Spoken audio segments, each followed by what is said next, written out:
Okay, back on again. We just got cut off the whole call, literally, when we basically started talking about this chunka word and what it originally means and how it sort of ended up as a sort of a Spanish derogatory term.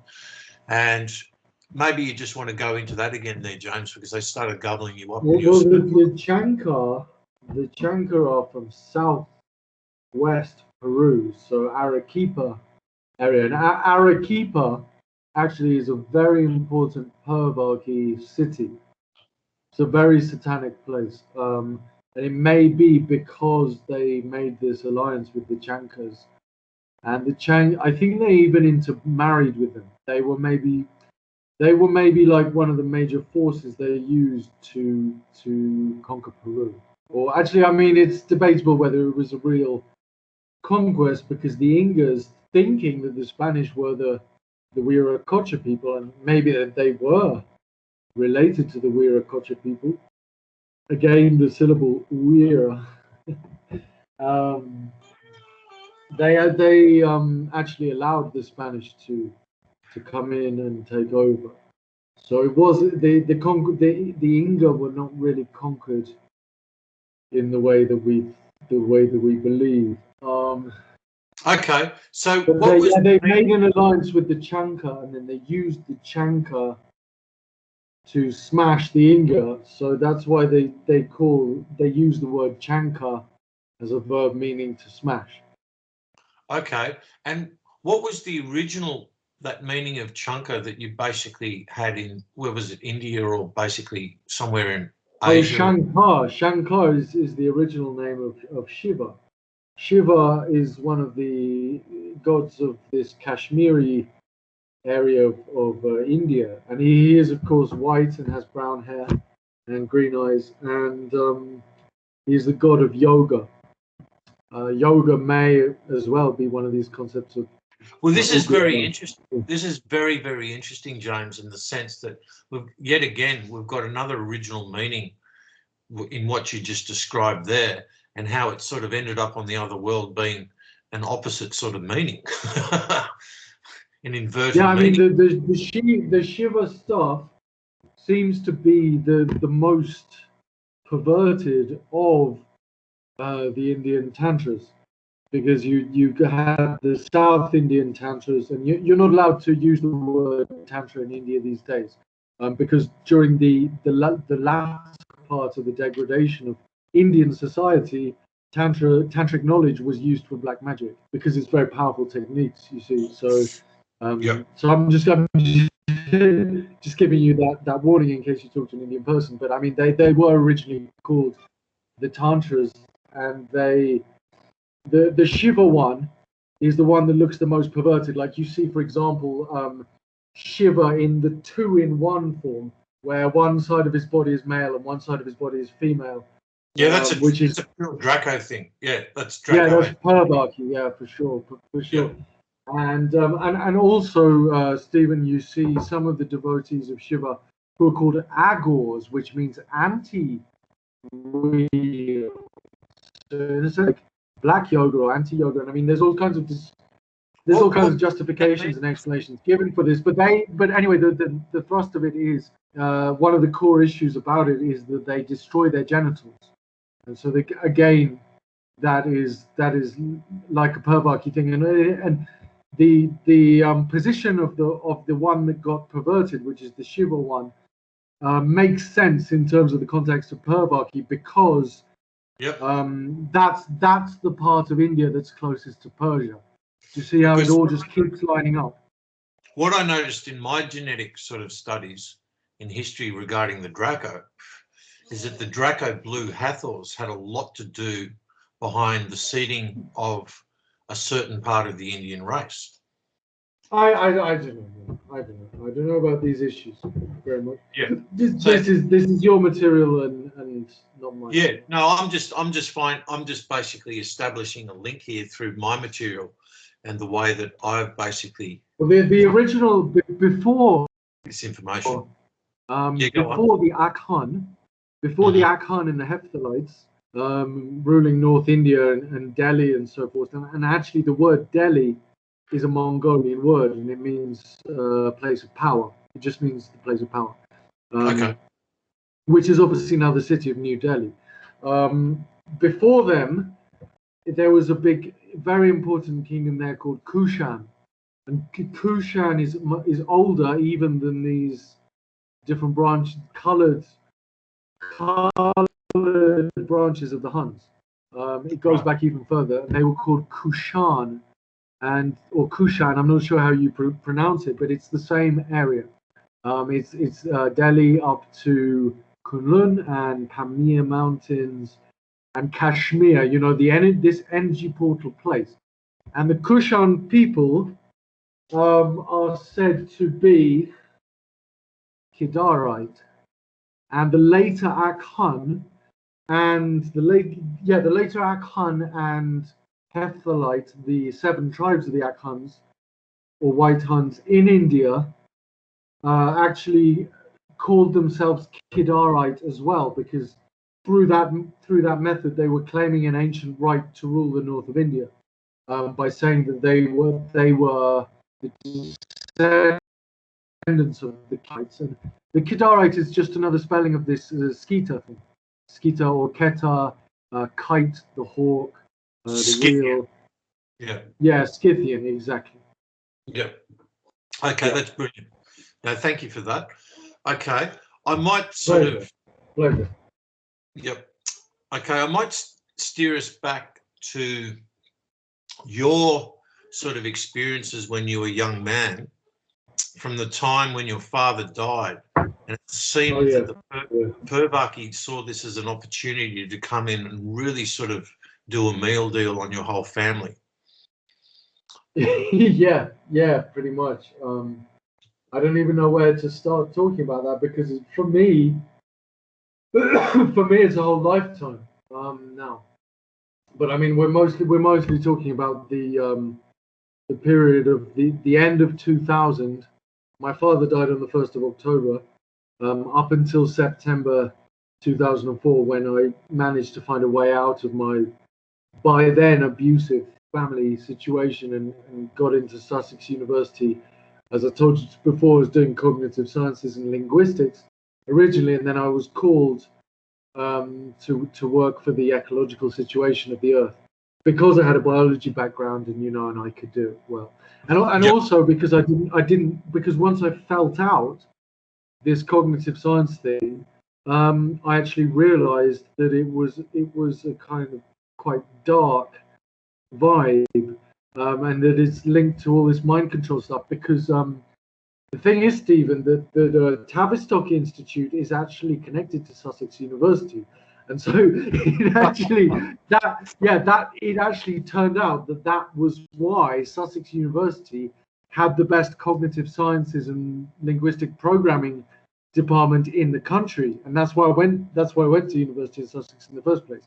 I ended up doing nothing to do with it, but the reason that Sussex University has the best cognitive sciences and linguistic programming and artificial intelligence and all these related neurological topics in the country is because it's Tavistock connected. So I got out of that within 2 weeks. Within 2 weeks, I was not having any more of this. This is something really dark, and it's sinister. There's something sinister about it. Even though obviously I love linguistics, and I went there with the intention that by studying these cognition topics, we could maybe advance mankind spiritually and all the rest of it, and make the world a better place. And of course, that turned out to be a total illusion. Well, they always have a fake philanthropic sort of front to everything that they do. Yeah. Because this is the thing about the pervert. I just might sort of allay a basic sort of core sort of thing here, is that they through the whole Freemasonic sort of training and initiation, they literally become masters of duality, of bipolar thinking, in the sense of they, on the one side, they promote this philanthropic sort of front, okay, that make themselves out to be masters of the positive end of the bipolar duality. okay, with duality being a split of the original whole multipolar sort of reality, so to speak. And then on the other side of the duality sort of schism, they're basically behind closed doors in secret societies, sort of eating babies and doing rituals and all the rest of the sort of hideous sort of stuff that basically there's so much documented sort of testimony right around the world of this stuff now of people who have basically experienced this as victims. And so this is a chief trait of these schizophrenic sort of elite types. You know, this is what they're trained to be like. So it's really a dangerous, precarious edge of how this psychopathy actually works in this sense, because they all become actors, essentially. Well, doesn't a lot of it go back to John Dee? I mean, I was looking at this 33 that they...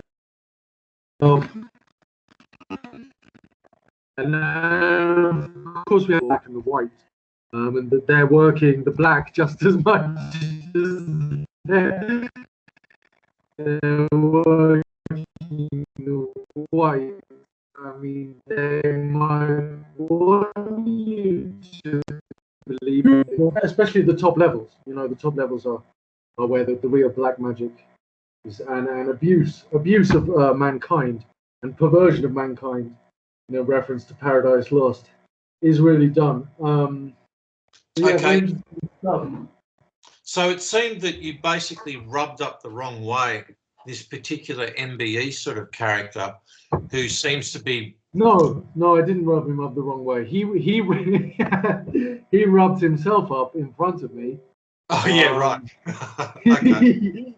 Yeah. Actually, you know, it's funny you mentioned. It's funny about John Dee, because as part of this process of essentially taking down my family, you may know that my mother married this reptoid, who I call the one, who is to live next to Mortlake Cemetery. And Mortlake, this is where John Dee used to live, and this is where John Dee did all of his work. So there's some really weird occult stuff going on there. And Mortlake obviously means the Lake of the Dead. Yes, and it's interesting. It's interesting that this particular Illuminati sort of heavyweight sort of guy that married your mother after your father died was basically sent in to basically handle the rest of the family by the looks of it. Absolutely, yeah, and they were very well handled. You know, completely brainwashed, and you know, you could see the way that he worked. You know, using all of the psychological programming techniques in the book to sort of manipulate them into his to get them under his wing, and to get my mother to marry him. Of course, in 2006 they married, which is a very sad time for me. Okay, so basically this sort of new husband of your mother's and this MBE character are very similar to the fuck me I'm Jesus sort of character, in the sense they were both obese, and I think that this is an interesting point in that obesity is in a sense a physical reflection of something spiritual. And if you look at various texts about magic, you can find repeated the same story, in that the black magic is often done through the lower abdomen, which is connected also to the conversations that we've been having about the solar plexus being the root of the soul, or the solar energy circulation, or the yugur, or the ogre, or the yoga. So, but the Illuminati... I think that the obesity is connected to the black magic tendency in people, because they always want to take the lower etheric energy through the lower abdomen, where you might call the second and first chakras, you know, being what they feed on, and as a reflection of that they can't stop taking food, so they can't stop taking the energy the spiritual energy from other people, and they also can't stop taking food, and they're taking both into the abdomen. So essentially what I'm getting to is that these Dracos basically use these sort of Draco-human hybrid sort of types, like fuck me, I'm Jesus, your mother's new husband, this MBE character, to basically act as mediums to basically harvest the soul energy from unsuspecting sort of victims through all their rituals and their nonsense and all the rest of it. Yeah, sure. Okay, and this is what I'm getting at. And if you wouldn't mind going into describing this situation, what happened with this sort of MBE character that basically jerked off in front of you and the rest of it, and what that eventually led to in you having to literally break out of a mental ward in order to save your life. Well, I was saving myself from a fate worse than death. I wasn't saving my life. They raped me with a 1-inch rope around my neck, breaking my windpipe, and obviously the act of anal rape obviously damages the musculature of your pelvic region and anus. Yes. And I was being force fed huge cocktails of drugs, and I refused to take them. And they had something like 6 people sitting on my chest or something, and I was memory wiped with scolopamine, and I experienced a sort of coming off of scolopamine, which I showed you was actually depicted in this Daft Punk music video. Do you remember? Yeah, I remember you showing me that, and the particular image that basically shows the sort of the scopolamine sort of state of sort of being or mind that you're in when you're basically under that sort of influence. Yeah, it makes a sort of brown and black visual pattern. And yes. I came off this, and I was immediately throwing shapes. I was throwing shapes of my arms chained to the ground, and I was saying the chains of Allah, and obviously the word all is one of the Masonic words for God. So it maybe was a Masonic ritual. Maybe reptoids. I don't know, because my memory was wiped. I don't know. I knew from circumstantial evidence I could work out, and it took me till October 2020 to actually put it all together, and I realized I'd been raped, as well as being strangled. I worked out that I'd been strangled before October, because for 20 years I couldn't even work out why my windpipe had been broken to one side. I was like, what's going on with my windpipe? Why is it broken to one side? And I was always trying to push it back into the middle of my neck, and I just could never work out why it was broken off to the left inside my neck. and then I put it all together in terms of them planting a nurse who planted false and I trusted this nurse because he was Kenyan, and so I thought, well, if he's Kenyan, I think he was from Nairobi. He did say he was a gangster. But they planted this nurse, and I trusted him because at that time in my life, I was from London, which was very multiracial, integrated in the 90s, but also I was very into socializing with non-English people, because I could sense that there was something very deeply wrong with the mainstream English society in terms of the behind the scenes elements. So I was always looking for something else. I was always looking for another path through life rather than the mainstream British thing, because it just felt dead wrong to me. That's right. Because when you look at the British, they've been colonised by so many different peoples, they don't even know who the fuck they are anymore. So that's. Oh no, they're a mongrel race. Yeah, because you had the Romans, then their German cousins, and then the Normans, and then the Vikings. Basically have their turns at sort of doing colonising sort of things in England. and Yeah. you've got the Well, rest of the word English is actually Turkish, believe it or not. Yeah, right. Yeah. Or well, Turkic or Turanian. It's a Turanian word. Yeah. So yeah, I think you were breaking that down the other night.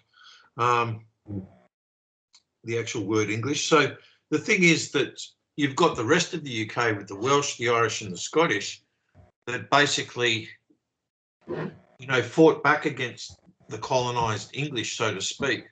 But then eventually the English, you know, got under the Khazar control, and the Khazars also fucked over the Irish. They fucked over the Scottish. They got everyone in the end. You know?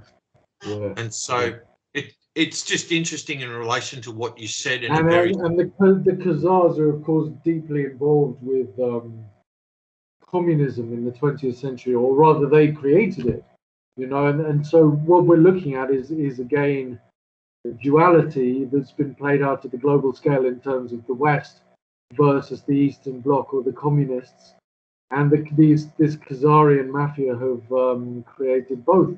They're running the capitalists and they're also running the communists, and that was why Mao and Stalin, through targeted famines and concentration camps, other measures, were actually used to wipe out. I think it's what was it, something like 60 million in Russia, 80 million in China. All of these Tartarian peoples, to the point, or Turanian peoples, to the point that we don't even know that the modern person, the modern citizen of the West, doesn't even know that the Chinese of today are not the real Chinese. That's right. And not only that, after World War II, Churchill, who also was a Zionist, basically was responsible for murdering all the Polish and Hungarian, and then you had the Russians. And the Cossacks as well. But the Churchill was sending the Cossacks back to be murdered by Stalin, but in the act of deporting the Cossacks, he sealed their fate essentially. So he essentially killed them too. Yeah, Attila Flink had a lot of information on what I'm talking about here, like in the sense of Churchill being responsible for murdering the Polish and Hungarian intellect in particular. And of course, we have that classic image of Winston Churchill throwing the V, throwing the 2, the victory sign. Yeah, which is more sort of Masonic symbolism, and it's got a completely inverted sort of symbolic meaning as to the meaning that it's given on the surface to the people. Absolutely, yeah, I think that's very true. Exactly the same as the peace sign that was used in the 60s is an upside down sort of cross, you know, it's an upside down. No, what it is it's an upside down trident. So it's an upside down psi as well. So it means it's an inversion of the will of the people. Exactly. Yeah. Yeah. It's like if you flip that symbol upwards, you get the Japanese symbol for the human body as well. Right. Yeah. It's ancient runic too. Yes. And it's also related to Atlantis. The trident is related to Atlantis, and you'll still see it on the Berber flags in North Africa. And actually, if you look at the flag of Barbados, so on the Caribbean Atlantean side, that also has the trident of Poseidon on it, still to this day. It's very interesting with that too, because there's another pervachy thing too. I've been talking with this shaman friend of mine, and he was basically saying that through the Greek and Roman stuff, that the original sort of Neptune and Poseidon was actually feminine as well. Yeah, I mean, I wouldn't be surprised. Everything's been. Tunis is obviously an Atlantic word, and Nep is obviously this Nap thing again. Yes. And we do find the name Tunis on both sides of the Atlantic in terms of Tunisia, which was actually the original Africa. People think that Africa referred to the continent. It was actually originally the name of Tunisia. So it was the people of Tunis, or Neptunus. And also we see it in the West in the name Tennessee. Yeah. Okay, so before we sort of meander out on that path a little bit more, sort of back to your own experience. So essentially it's been a life work for you to sort of basically make sense of actually what happened to you as a young man. And oh yeah, it took me nearly 20 years to put it all together, really. yeah, the same with me. It's taken a life sort of work to sort of make sense of what happened to me as a young child, and to join all the dots as to why that this happened. And funnily enough, it was when I basically met Attila Flink in 2008. And within a couple of times of meeting him and the information that he basically rolled off during those first couple of meetings, I just knew this was the missing link that I was missing, that ties it in all together, that further made sense of why I was ritualed in the first place regarding, you know, the humiliation of original Mudger sort of bloodlines, and even say royal bloodlines in particular, of families that don't even know what their fucking bloodlines are anymore. So this is how they sort of handle in an MK Ultra way. Yeah, I mean, I talked to this bloke on Facebook, and then I made friends with him, Alan Hammer, who lives in Australia. He lives on Carter Island, and he was explaining to me that he was actually a prince or a king in exile, and he was actually the real king of England, except it wasn't England, it was called Inga Ham. So Inga Ham, because Ham is the Egyptian Cymric thing. So and it was a very strange connection, because his bloodline went back to Rochdale, and he was from Rochdale, which I think I explained before was the original royal capital of the British Isles, because it's the geographical centre of the British that makes Isles. sense. Yes. Yeah, in the same way that Giza, where the pyramids and the Sphinx complex are in Egypt, is the centre of all land on Earth. So you can see it's the same culture in Britain and in Egypt originally. And we just call them the Welsh now, but Wallish just means foreigner in Saxon language. But they're really called the Cymry. Emmet means eat, and we say that in English as ham, and that's why all the places in England have ham on the end. And a village is called a hamlet, because all the villages belonged to Egypt, basically. Although that sounds insane. Well, it doesn't sound insane, because there was, you know, according to the work of a couple of people like David Ritchie and this other Scottish sort of dude that I ran into, well, there was an original Egypt in the UK before there was a Egypt in where it is now, and also there was another Egypt in America as well. And so it was all Atlantic, wasn't it? And the Egyptians of Egypt said that they were taught by Tauta, or people write it as Thoth, but it's actually Tauta, which is where we get the word daughter, because the daughters are the knowledge holders, the women are the knowledge holders. Correct. And also where we get the word taught, teach, and thought. So the original, and Thoth was the blue-eyed Atlantean. And actually, if you look at the imagery of the god Tauta, or Thoth, as they say incorrectly, thought is the way you can say it. He actually has the head of an ibis, and an ibis is a bird which is completely white. And of course, you have the words Hibernian, which means Irish, or Iberian, which was the original people of the Iberian Peninsula. And possibly this is a bit of a jump. Well, this is where you get possibly also Hebrew, and also Siberian.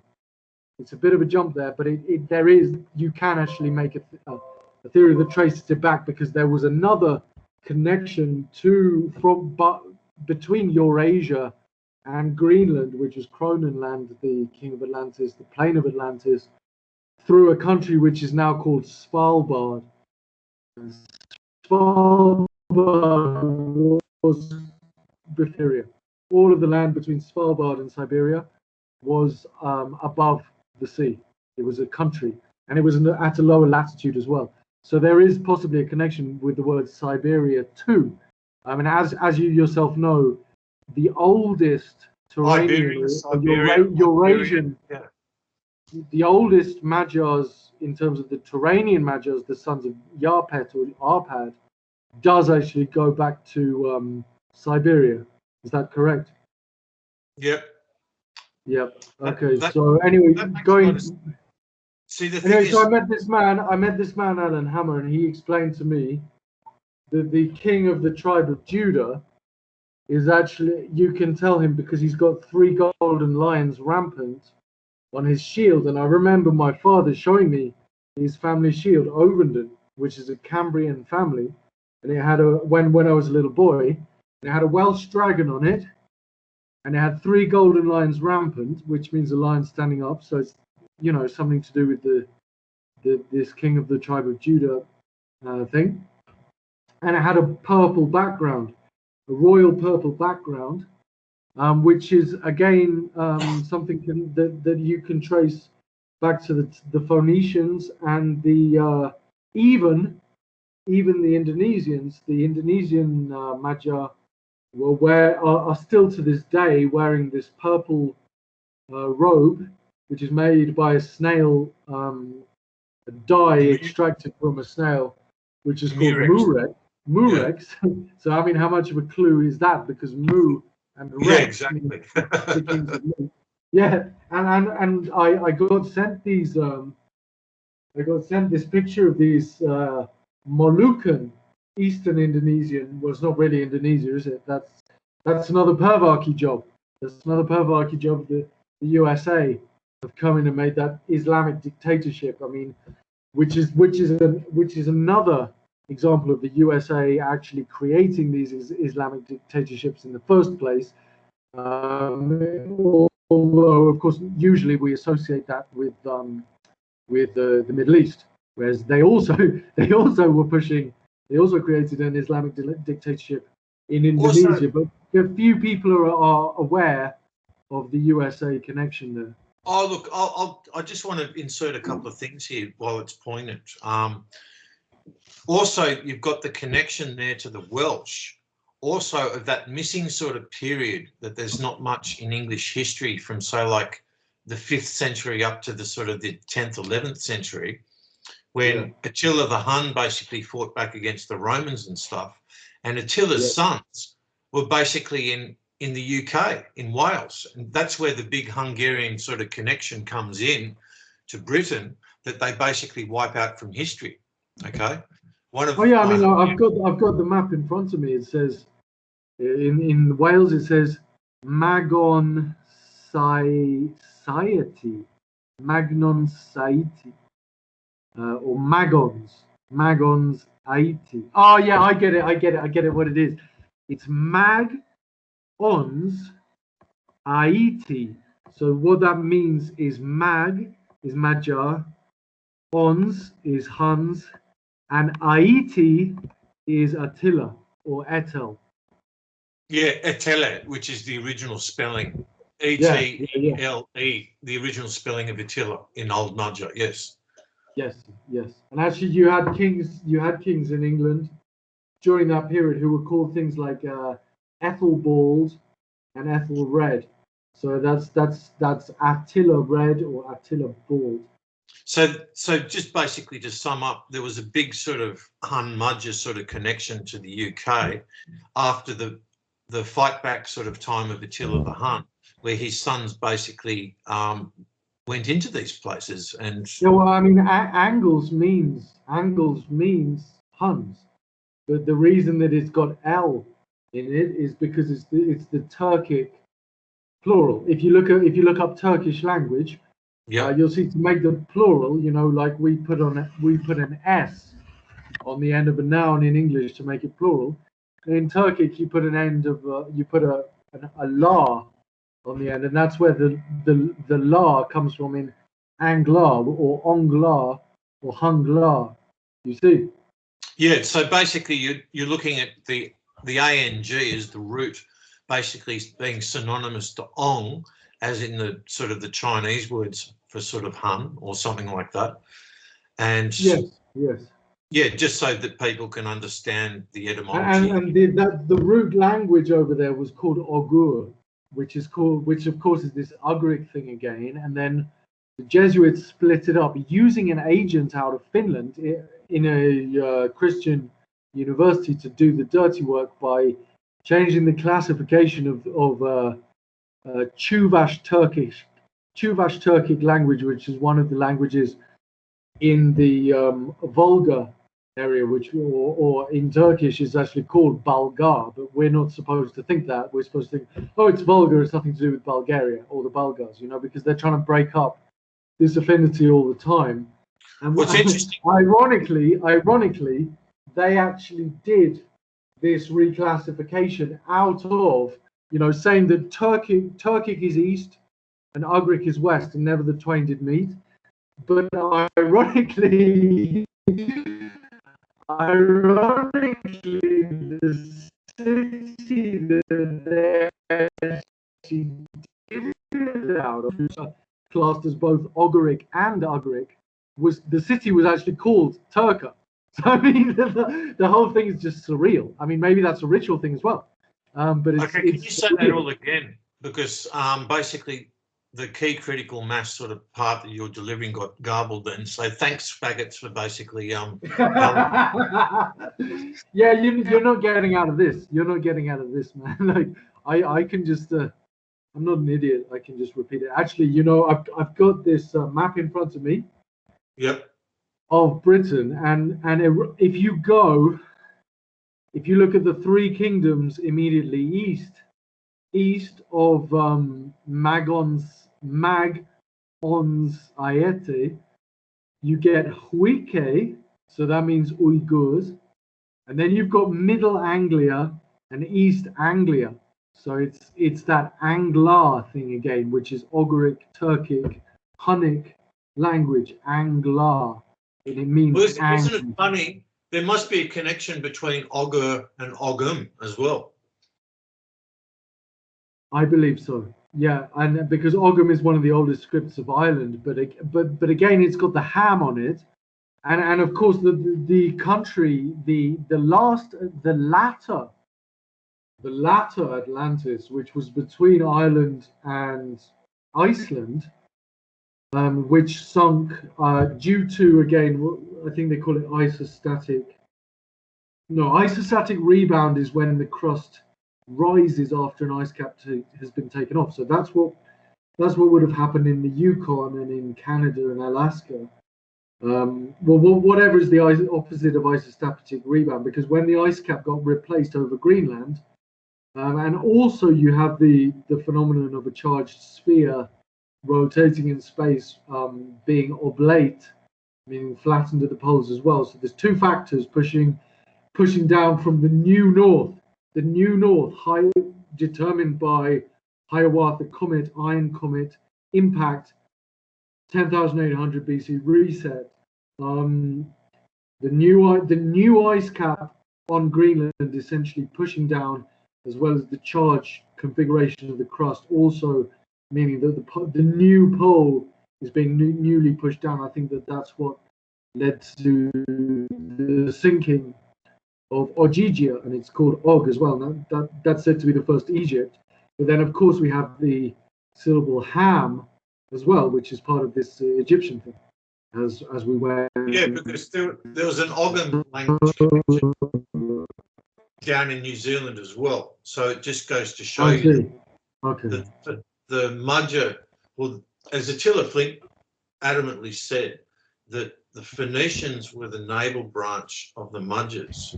And from what I can see, that the original Phoenicia was in Northern Ireland. So it all makes sense in the sense of all trade routes and where the language has gone across the world. Yeah. Yeah. Anyway, so that was the story of how that was the story that kind of confirms what you say about royal bloodline.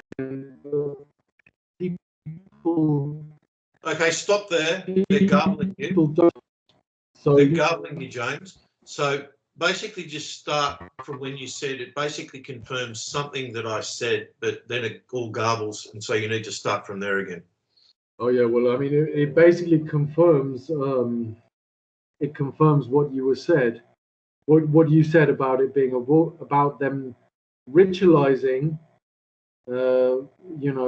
royal or noble, and again, the word noble is related to the word nap and Nubia again. Yes.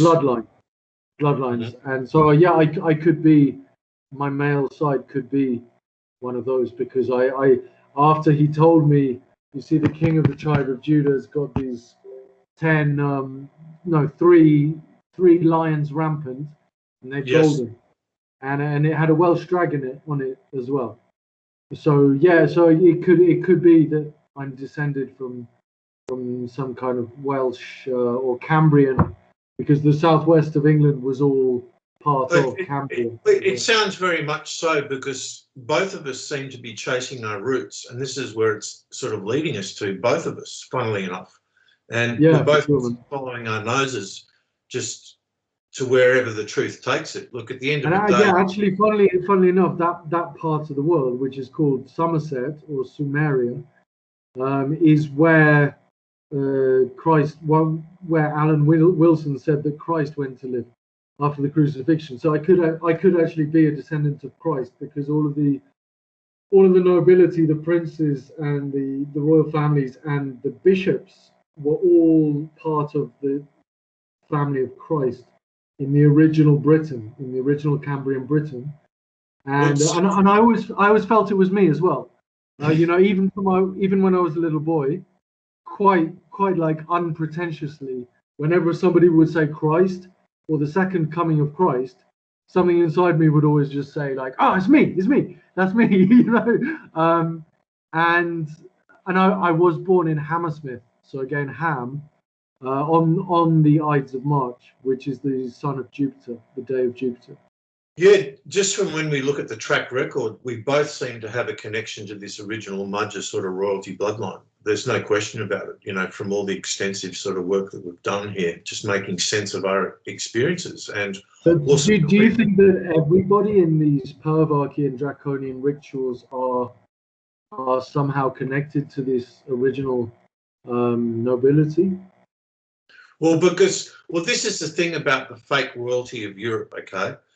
And you go back through, the lines of Charlemagne and all the rest of it, is basically the pervachy literally fucking in to the bloodline of Jesus, so they can basically create their own fake royal bloodline. Yeah, exactly, because they say that, the Merovingian line was mixed with the line of Satan. Yeah. And then from that, they're going to take the Antichrist. They're going to take the Antichrist. Well, they basically say in their own esoteric sort of justifications that they have the right to rule because they literally come from the same bloodline as Jesus. That's the bottom line. So exactly is the Dracos have basically managed the situation so that basically they get their Draco sort of human hybrid lines to basically interbreed, whether it's through genetic programs or whether it's just all set up. There's a combination of both from what I've investigated. Right, because it was some kind of combination of the bloodline of Jesus and the bloodline of Atlantis. Oh yeah. Went back to King Merovius, and King Merovius, yeah,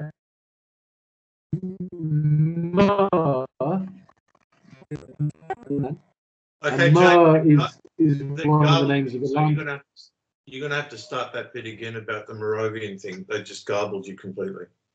Yeah, well, too late, I'm afraid. Anyway, yeah, so the Merovius, King Merovius was the first Merovingian king, I think, and they were Frankish. And again, Frank, is Far Ang, so it's Pharaoh of this, and Ang as well. So that could be a combination word in itself two is the pharaoh. The pharaoh is the Eurasian or Turanian Magellan. So that could be combined name as means the Lamb, as in the Lamb of God, which is Jesus Christ, obviously, and Mer, as in Meru. We talked about Mount Meru in Greenland, is obviously the is the Atlantic or Atlantean line. And actually, funnily enough, my name is actually Ovenden. So again, the Oves. Okay. So basically, that's the bottom line thing. In more modern times, they've used sort of genetic projects, and also what they tend to do is the Rothschilds, say for instance, will basically create all of these other splinter sort of Rothschild bloodlines under different names. Okay, so they do this convert. And then what they do is they basically set up these Rothschild sort of alternate sort of bloodlines to further go and interbreed with and handle the actual original Mudger royal lines who don't even know what they fucking are anymore. Yeah. In just the more suburban society. And that was my life. That was my life. I grew up in suburbia, but something was always telling me that I was some kind of king. You know, and that I was the second coming of Christ or something.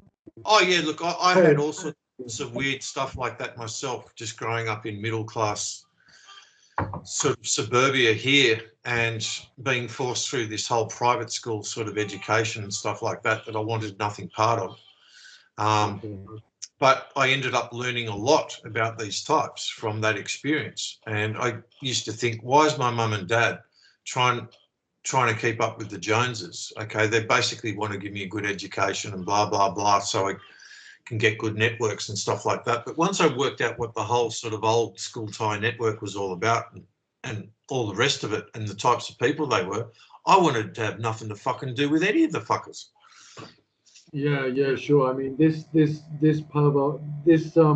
MBE who stitched me up at Bristol University, you know, just after my father died, which again I think is like kind of almost in a sense doubly perverted, you know, because obviously it's perverted that the man masturbates in front of me, invites me on sex holidays to the Lake District and wants to go swimming with me in tailor-made swimming costumes. But on top of that, I think it's doubly perverted that he knew.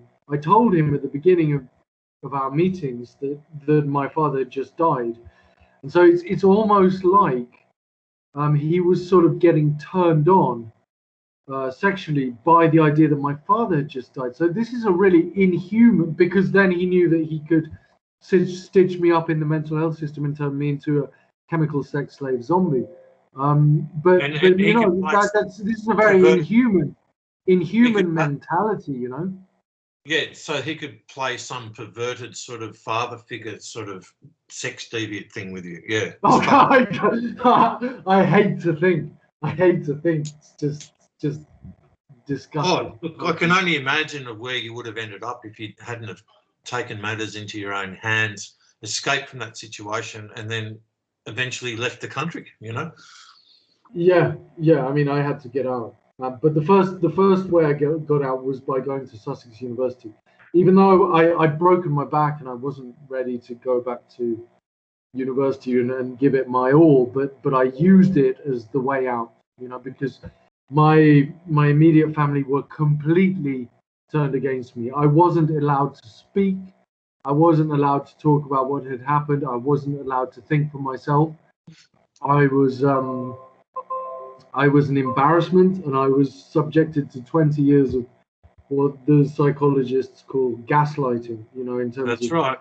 Constantly trying to undermine the victim and make them think that they're crazy, make them doubt themselves, undermine their experience. And this is, of course, it's partly a panoptical process, if you in Foucault's terms.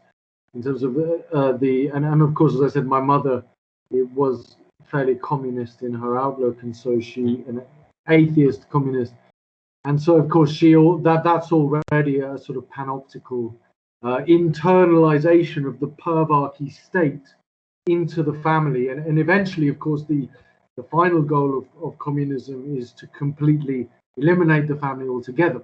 And everything is part of the pervachy state, or the genocidal pervachy how state. this is all being done, like all of these secret projects involving secret societies, Freemasons and stuff like that, and the whole deviant sex thing, all in all of these rituals and everything, and I can say this from my own experience and what I've witnessed, this is so literally the Dracos can do their handiwork on fucking humans. So they literally set up all these Draco-human hybrids through all of these secret societies and what have you, to basically set up it all so the Dracos can basically feast on all of us. Because in the rituals that I was involved in, the Dracos basically join in the rituals themselves. And through things like sodomy and stuff like that, that's how they are able to enter people and put etheric implants in their genitals and all sorts of places on their body that act as a programming sort of thing for these people as they go through later life. Yeah, sodomy is key. Sodomy is absolutely key. And Yep. I was sodomized by them, but I couldn't put together what had happened until October.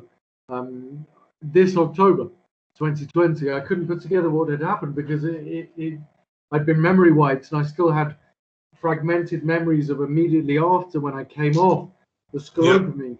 But I remember thinking, like, what the hell has happened to my butthole, you know, my anus, because it's like a different shape and it's like kind of open, and I can sort of like put my finger inside it.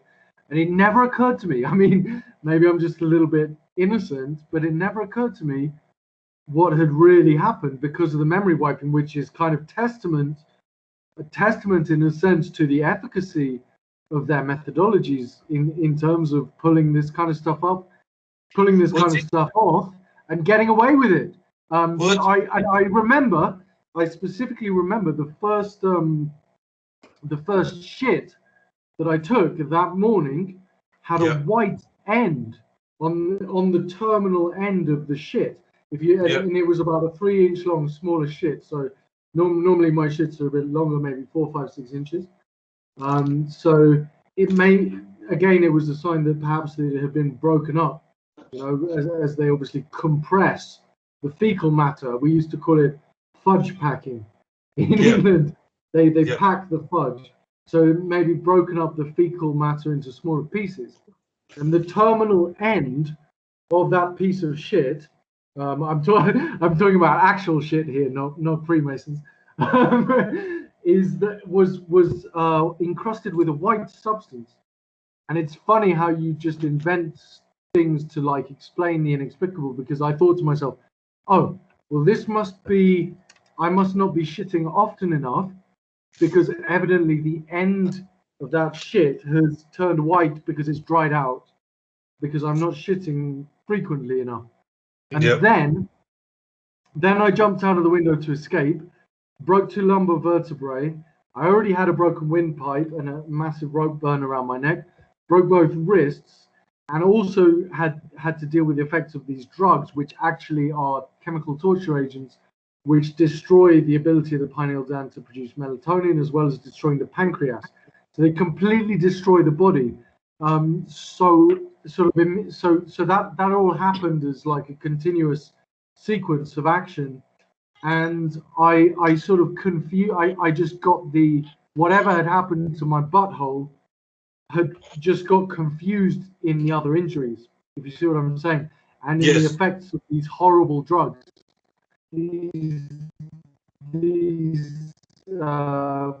Which may trace a name in Portuguese that describes what they actually do, which is target the pineal gland, knock out melatonin production, so you can't go to sleep, which is of course internationally recognized form of torture, sleep deprivation, but then you not being able to sleep on your fictional mental condition that they've used to justify incarcerating you without trial, another human rights violation, right? And feeding you these chemical torture agents, these chemical torture chemicals. And it can set you up, Yeah, it was, set you up for a life of insomnia in a sense, because I've gone through this myself, you know. It's interesting because myself, I found out that I had like literally a sort of like an heinous sort of injury myself that was left over from the rituals when I was a child. Yep. And I found this out from basically girlfriends telling me, you've got some strange sort of anomaly going on with here, with what's going on down below here. Yeah. And basically when you find this out from, you know, you're in intimate situations with a partner and stuff like that, and they're sort of telling you there's something not right here, you know, there's always a bit of sort of crap that always gets stuck in here because there seems to be some sort of past injury here that's never healed properly. And I had the same thing with my rituals and stuff, and it took me a long time to piece it all together. And I've gone, hold it, what's happened here? Yeah, ugly, and of course, again, actual bodily harm, ABH. Yes. This is illegal activity. Where when I finally put this all together in October, I ran to the shop and bought a packet of cigarettes. I was like, motherfucker, I just immediately relapsed into smoking, which I'd only taken up because of COVID, the stress of COVID. You know, March, I started smoking some native tobacco because it just gave me a little bit of relief of like the concept that we're being drawn into this horrific worldwide global, you know, which is obviously part of the ritual of saying we've now got a one world government situation, you know. So well, it's interesting about if you smoke organic tobacco, which I do, which I pay $70 a pouch for 30 grams, but it's the only tobacco here that you can smoke that's not dipped in toxic chemicals that actually create all the fucking lung cancer and all the problems and stuff like that. But when the Indians in America, they used to smoke tobacco specifically to keep all the fucking Dracos away because they hate the fucking smoke. The same with the Greys. And this is actually the real underlining reason why they've gone nuts in Australia and other places with this whole sort of smoking thing and putting a tax, an exorbitant tax on it all. And if the government wanted to save people's lives, they'd basically ban the tobacco companies from dipping the tobacco in chemicals, okay, that cause all the problems. But as we know, the people that run government are also owning the cigarette factories, so they're double dipping on both ends. And the thing is that the Greys do a lot of abductions, okay? And the thing is that they want clean specimens to work with. And when people have too many people are smoking, they hate it. Oh, I see. Yeah, because it boosts the mitochondrion through the. And also, I noticed that there were studies in France for Alzheimer's patients who basically were using nicotine patches because the nicotine actually protects the brain cells and helps the brain cells of people that have. Well, it's the NAD thing again. It boosts the mitochondrion, but they've actually just found out what Alzheimer's actually is. And what it is it's gingivitis. It's gum disease. Yes. It is when the gum disease gets so deep in the gum that it goes through into the brain. That's correct. That's where these plaques on the brain, which are like scabbing. You know, it's a similar situation to atherosclerosis in terms of like the actual arterial plaques are just like scabbing of where the artery is degenerated because of the lack of collagen, the lack of connective tissue. And also that rubbish from the gingivitis and the plaque also leaks into the heart as well as the brain. Yeah, quite probably. Yeah. So that's all very interesting. I thought I'd just mention all of that. Also, I just thought the Tartarians were said to be very fond of tobacco as well. Yeah. In terms of wiping out cultures. Yeah, it's interesting because I've always had an affinity with tobacco since I was 13. Right. Yeah. And So what were we talking about, the rituals? You know, they're ritualizing these magi bloodlines which no longer even know who they are. Yep. And through that method, they are doing some sort of special spiritual takeover of the original humanity. Essentially, is that correct? Yes.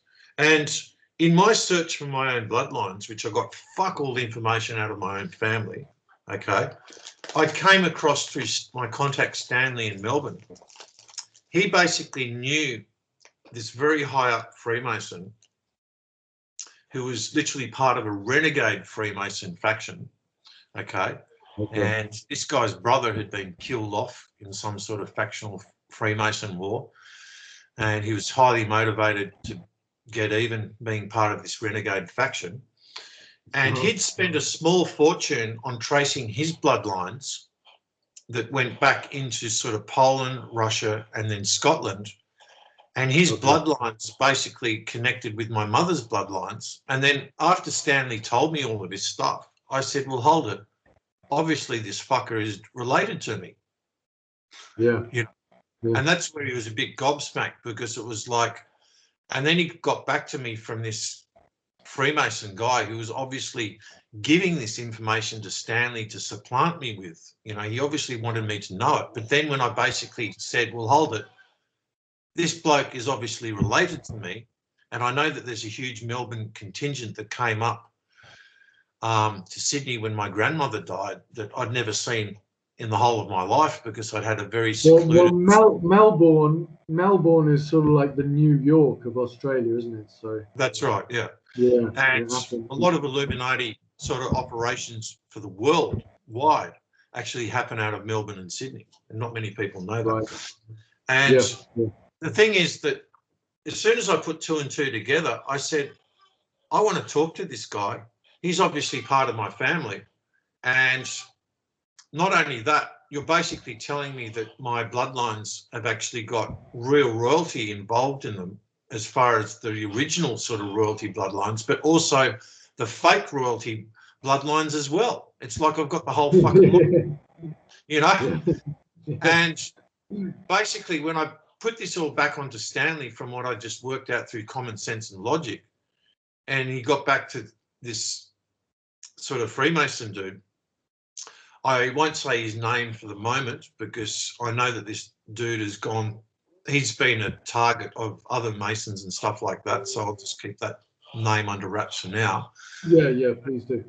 I said to Stanley, you take this back to him and you tell him that I want to meet him and everything. And when Stanley got back to me, he said he basically doesn't want to give you much more information, but because from the very little information he's given me to give to you, you've worked out so much already that it's like he's got to shut his mouth, because otherwise too much will get out of the bag and this, that and the other and blah, blah, blah. And then around the same time, I was ringing up my brother to have a man... We're good at sniffing things around. We're good at sniffing things out, no? Yeah, we're very good at sniffing things out. Yep. Just cutting a long story short.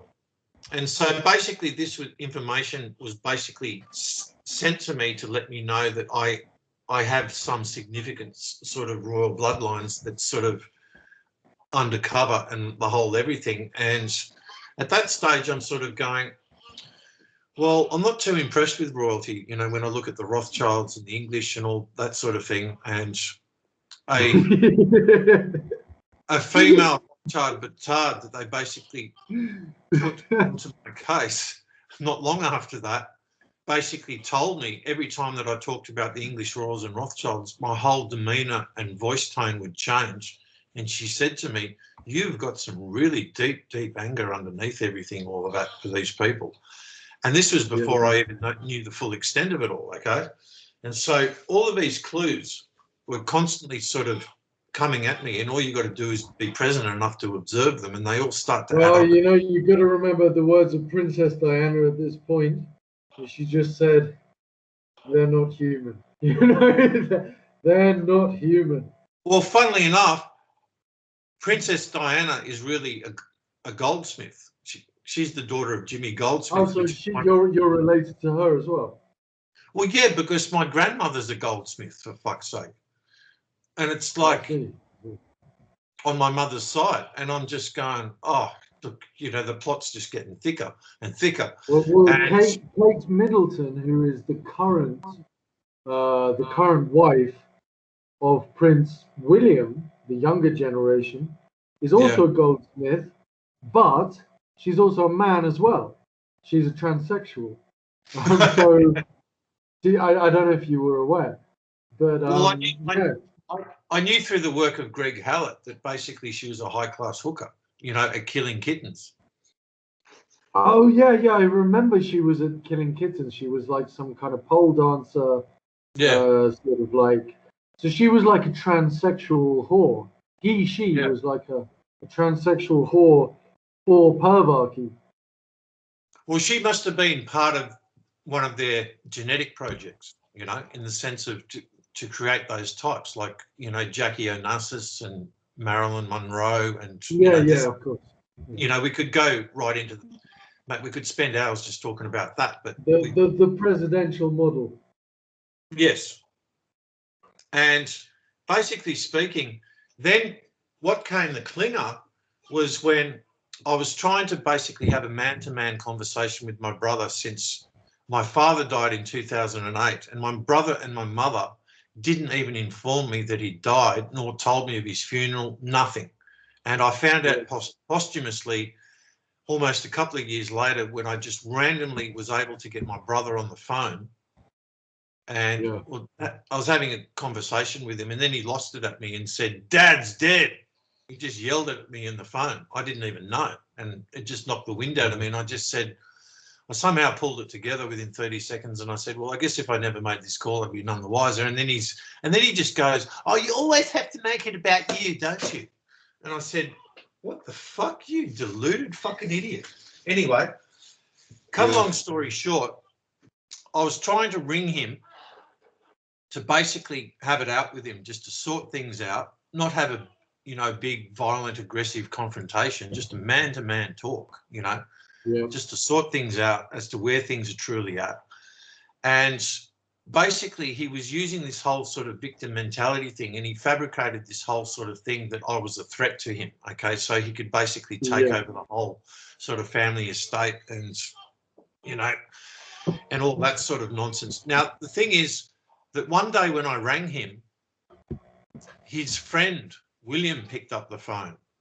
Now, William's a reasonable guy, and I knew him from school, and he said, maybe we can meet up sometime and we can have a talk, and I can act as a sort of a peacemaker between you two so you can sort things out. And I said, okay, that sounds reasonable. And I met up with him a couple of times. And he basically said to me when I met up with him, he said, look, your brother's a very highly smart guy. When he's in the zone, his information is incredible, but when he's emotionally sort of upset or triggered or something like that, he's just a basket case. And not only that, he said to me, basically, your brother's sort of lost the plot, but at the same time, he's smart enough to sort of see that, but he won't admit it to anybody. And he said he's just become like your father. He just bellows at his children. You know, he's got this big authority trip and everything. And yeah, it sounded like he'd become very much like my father in that sort of sense. And he actually said to me, his children could really do with a calm influence like you around them in order to balance them out, you know, because you know, your brother's energy is just sort of overpowering them and sort of really suppressing their spirit. And then he went on to say in one conversation, he said, I don't know where your brother gets off on this, but your brother has been telling me that your family is of royal bloodlines. And I just started laughing at him, and he started laughing too, because he said, I just keep on trying to convince your brother Phil that you're just trailer trash like everyone else.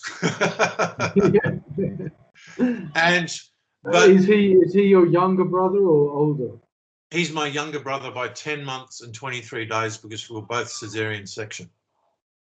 I see. So if you did have some kind of title, then it would actually go to you. Exactly.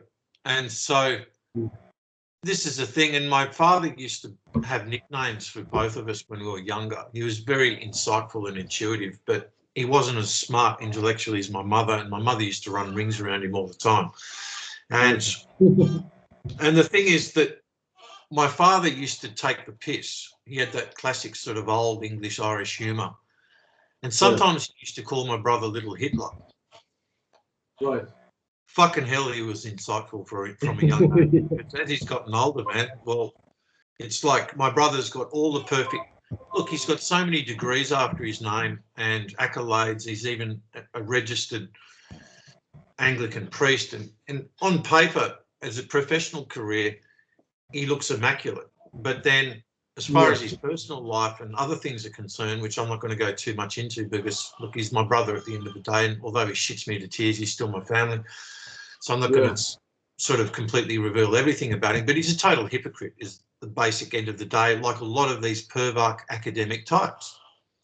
Absolutely, so he's followed that line. But I find it really interesting that he was able to access information, obviously, off mum or someone in the family, because we literally don't have relatives out here in Australia. As I said, we had a childhood that was just basically my father, my mother, my brother, and my grandmother, and that was it. And there was a few sort of step uncles and aunties from my grandmother's second marriage that had nothing to do with my mother's father, but they weren't even real family anyway, and we never saw much of them. And so we just had this very secluded sort of upbringing. And then when my grandmother dies, this whole flock of people come up from Melbourne to fill the whole synagogue at a funeral, and then this wake afterwards. And this rabbi comes up to me during the wake, okay? And I'm thinking, who the fuck are all these people?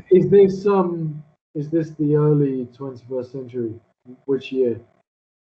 Okay, my grandmother died in 1992, at the beginning of 92. Okay.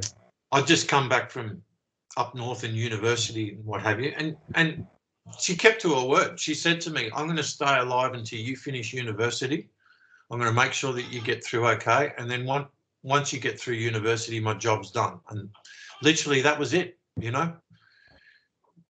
Right, because, so she was Jewish? Yes. Right, like Russian Jewish or something? Polish Jew. Polish Jewish, okay. And she had the name of Goldsmith too. And then I started researching into all the bloodlines, and I'm pretty sure that the Goldsmiths are a hijacking of the original Arpad bloodline. Yeah, it could be. I mean, we've got because I remember Jemima Goldsmith, very attractive woman. I don't know if she was really a man, but I don't. Well, the thing is that they needed Princess Diana's genetics to bring back some more original genetics, human genetics, into the royal family, because they'd all been so washed out with Rothschild reptoid genetics, especially since the Rothschilds paid off all the gambling debts of the royals, and so that they got basically siring rights to all the royal children. So Prince Albert didn't sire all of Queen Victoria's children. They were sired by one of the Rothschilds because he paid off all the royal gambling debt. Wow, amazing. So that was when it came in, was Queen Victoria. That was when it was. That was when they crossed with these Rothschild bloodlines. Yeah, big time. And I think they even did it prior to Victoria as well, but Victoria was when they really consolidated on it. I think it was either Nathan Lionel Rothschild or Lionel Nathan. There's a couple of Rothschilds that have got the same name, but the middle name and the Christian name are just reversed. I just can't remember which one at this stage. But I think Queen Victoria was involved in some kind of sexual things as well. I think she may have been the inventor of the dildo, as it happens. Well, apparently Prince Albert used to wear this sort of chastity belt. What did they call it? Right. it's got this specific name. The gays are into it and stuff like that. It's sort of like a metal. I even looked into the order of the helmet, which is a homosexual order that they literally have these chastity helmets, like knight's armor, on the whole genitals and stuff. And I think that's what they ended up calling this codpiece sort of chastity belt. They literally called it a Prince Albert. Well, hang on. A Prince Albert is a piercing through the head of the male penis. Yeah, and it's connected to this chastity belt as well. Yeah, and then they tie the ring around the side of the waist so that they can then wear these extremely tight trousers. Yeah, and all the rest of it, and it's just more of this pervachy sort of rubbish. Yeah. Yeah, I've always been a baggy trousers man. I mean, it's all for me. For me, the whole Western concept of wearing tight trousers is in itself a sort of energetic perversion of mankind. I mean, of course, when I was younger, I wouldn't have been able to tell you so much about pervachy and sexual perversion, but well, yeah, and the whole concept of wearing blue jeans. Hello. yeah, right, and who's got the original blue blood jeans? Yeah, well, that's a good question, isn't it? Yeah. I don't know. I mean, but all of the ancient cultures like the Persians, the Chinese, the Indians, they always wore spacious trousers, some very wide trousers, which and all the correct materials as well. Yeah, and this is what, of course, one of the ways. Yeah, all the correct materials like silk, which is a dielectric, so that it allows the organ. Exactly. Yeah, the organ to accumulate. Actually, silk has one of the lowest dielectric constants of any material in the universe. So it's like it's specifically a chi thing, and I think that's something that nobody else has pointed out about ancient Chinese culture. Is that I noticed that all the Mudgers sort of clothes textiles, they literally, all the clothes that they used to wear used to have a scientific reason energetically for wearing that particular material, which you and that's what tight trousers are all about. It's all about ungrounding people and putting them into a controlled state of mind. Yep. Okay. I just thought I'd mention, when you mentioned the whole sort of Indonesian sort of Mudger thing and how that turned sort of Jewish and then American and stuff, just by the flags, you can actually trace a whole lot here. And what I'm going to say here is that I had a researcher friend recently. He found that Vallard map, okay, that's basically been inverted to make the East Coast, they say it's Javanese, but it's actually the East Coast of Australia, but they turn the map upside down to make it look like the West Coast so people can't locate it. But when you sort of flip the map the right way, you see that it's the East Coast of Australia. And it's a map from supposedly the 1500s, and it's so full of activity of people coming and going on this map. It's just ridiculous. And there's a ship on the sea, on the coast. And if you zone in on the ship, you see its flag. Okay, and when you basically blow up the image of this flag, it's a Majapahit flag. Okay. Yeah, of course. And Indonesia has the same red and white stripes that you see on the Hungarian flag as well. Yes, this is what I'm getting to. So this Majapahit flag, being red and white, originally came from the Arpad crest, which is red and white as well. Okay, the red and white stripes. So the Arpad crest then went into the Majapahit, and then after that, that red and white flag, red and white striped sort of flag ended up next as the East India Trading Company flag.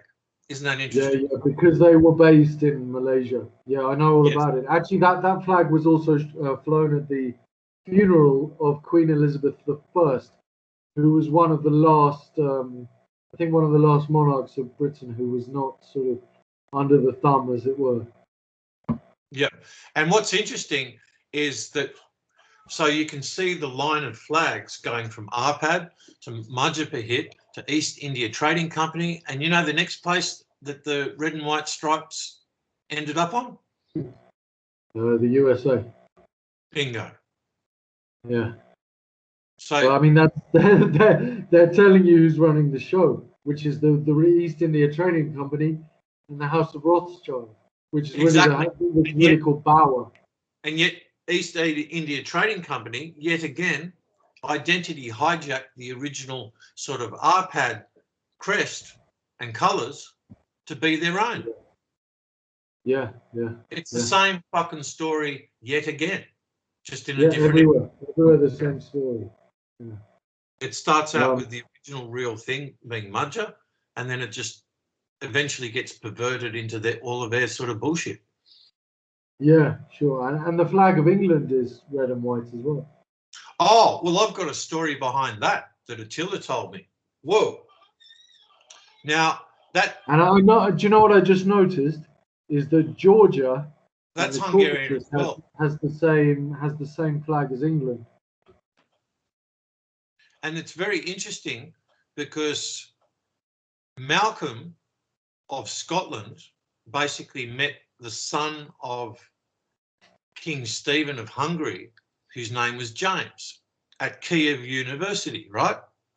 Okay, yeah. And at the time in Greater Hungary, Belgrade was the capital, okay? Okay, yeah, sure. So James basically... Belgrade in Serbia. Yeah, it's actually in Bosnia now, yeah. No, it's in Serbia. Is Belgrade in Serbia or Bosnia? Serbia. I thought it was Bosnia. Anyway, we can sort that out later. Anyway. It's definitely Serbia. Okay. It's actually the capital of Serbia. Well, this is when it was Greater Hungary before basically Serbia and Croatia existed. Sure. Okay. Sure. And what happened was that Malcolm and James became buddies, and James brought Malcolm back to Belgrade to meet his father and family, and that's when basically Malcolm basically fell in with James's sister Margaret. Okay. So then Malcolm takes Margaret back to Scotland, right? Yeah. And she had something to do with the negotiation of the Scottish with William the Conqueror and Battle of Hastings 1066, okay? Yeah. And basically, when that all went pear-shaped, she tried to get out of England or the UK, and she almost made it, and she got over to France, but then she got captured by William the Conqueror's sort of troops and stuff. Yeah. And they basically kept her for the royalty breeding purposes, right? Yep. Okay, and then somehow the first English St. James crest came about, according to Attila, around 1052. He said to me, he said, see if you can find a 1052 St. James crest, because that basically came off the original Hungarian crest. I see.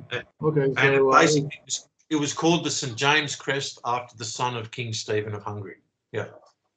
Well, one thing that I noticed was that the Anglo-Saxon migration into Britain happened just a few years after the time of Attila the Hun. So that's correct.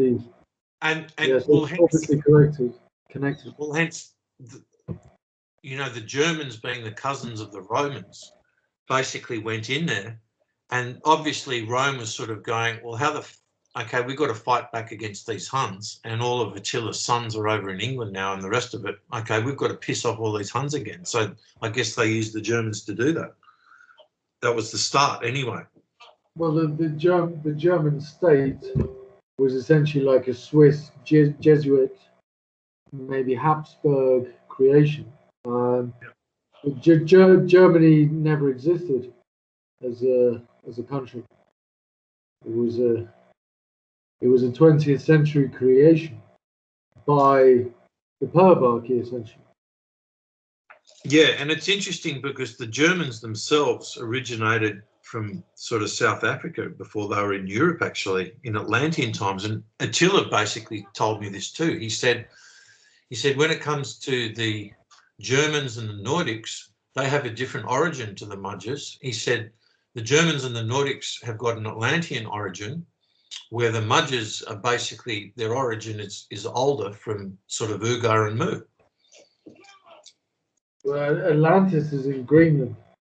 Well, what I'm talking about is the whole Atlantean sort of period, which was worldwide. It was a worldwide civilization. Okay, the plain of Atlantis indeed was at, you know, as you say, in sort of Greenland, but there was a lot more to the whole Atlantean sort of civilization, because the whole of America was full of Mudgers that had basically also come out of the sinking of Atlantis. You know. Yeah.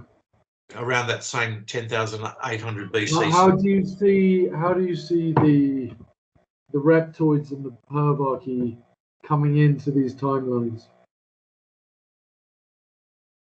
I think a lot of it happened during Atlantean times.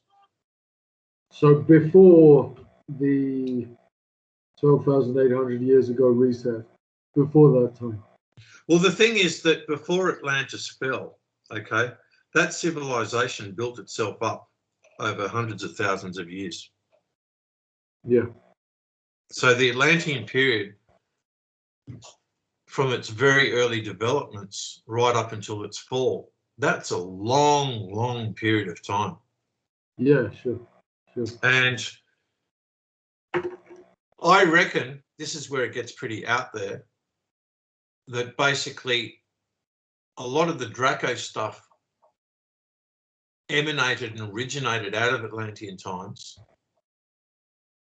And the Dracos lie about how old they are and where they really originally come from. And I reckon that during the last, since 1913, they've had this time travel technology that's allowed them to go back further into time and twist things up even fucking further, because to me, it makes no sense how you've got this continual pattern around the world in all ages and all periods. It's the same story. The Mudgers get taken over by the pervachy in some way, where they basically get the satanic ringleaders of the Jews to basically be the antagonists of the Mudgers, you know. and then behind this, presumably, it's these reptile anthropoids. Yeah, and basically through all the work of, you know, the mathematicians like Maxwell and Tesla and a whole heap of other people and stuff like that, they developed all this time travel technology by the beginning of the 20th century. And literally in the last I was just watching a video on Ken Wheeler's channel. I think it's called Theoria Apophasis or something. And he was saying that one of the first inventions of these was a time telephone, so that they actually invented a telephone which could call other people at other points in time. As crazy as that sounds.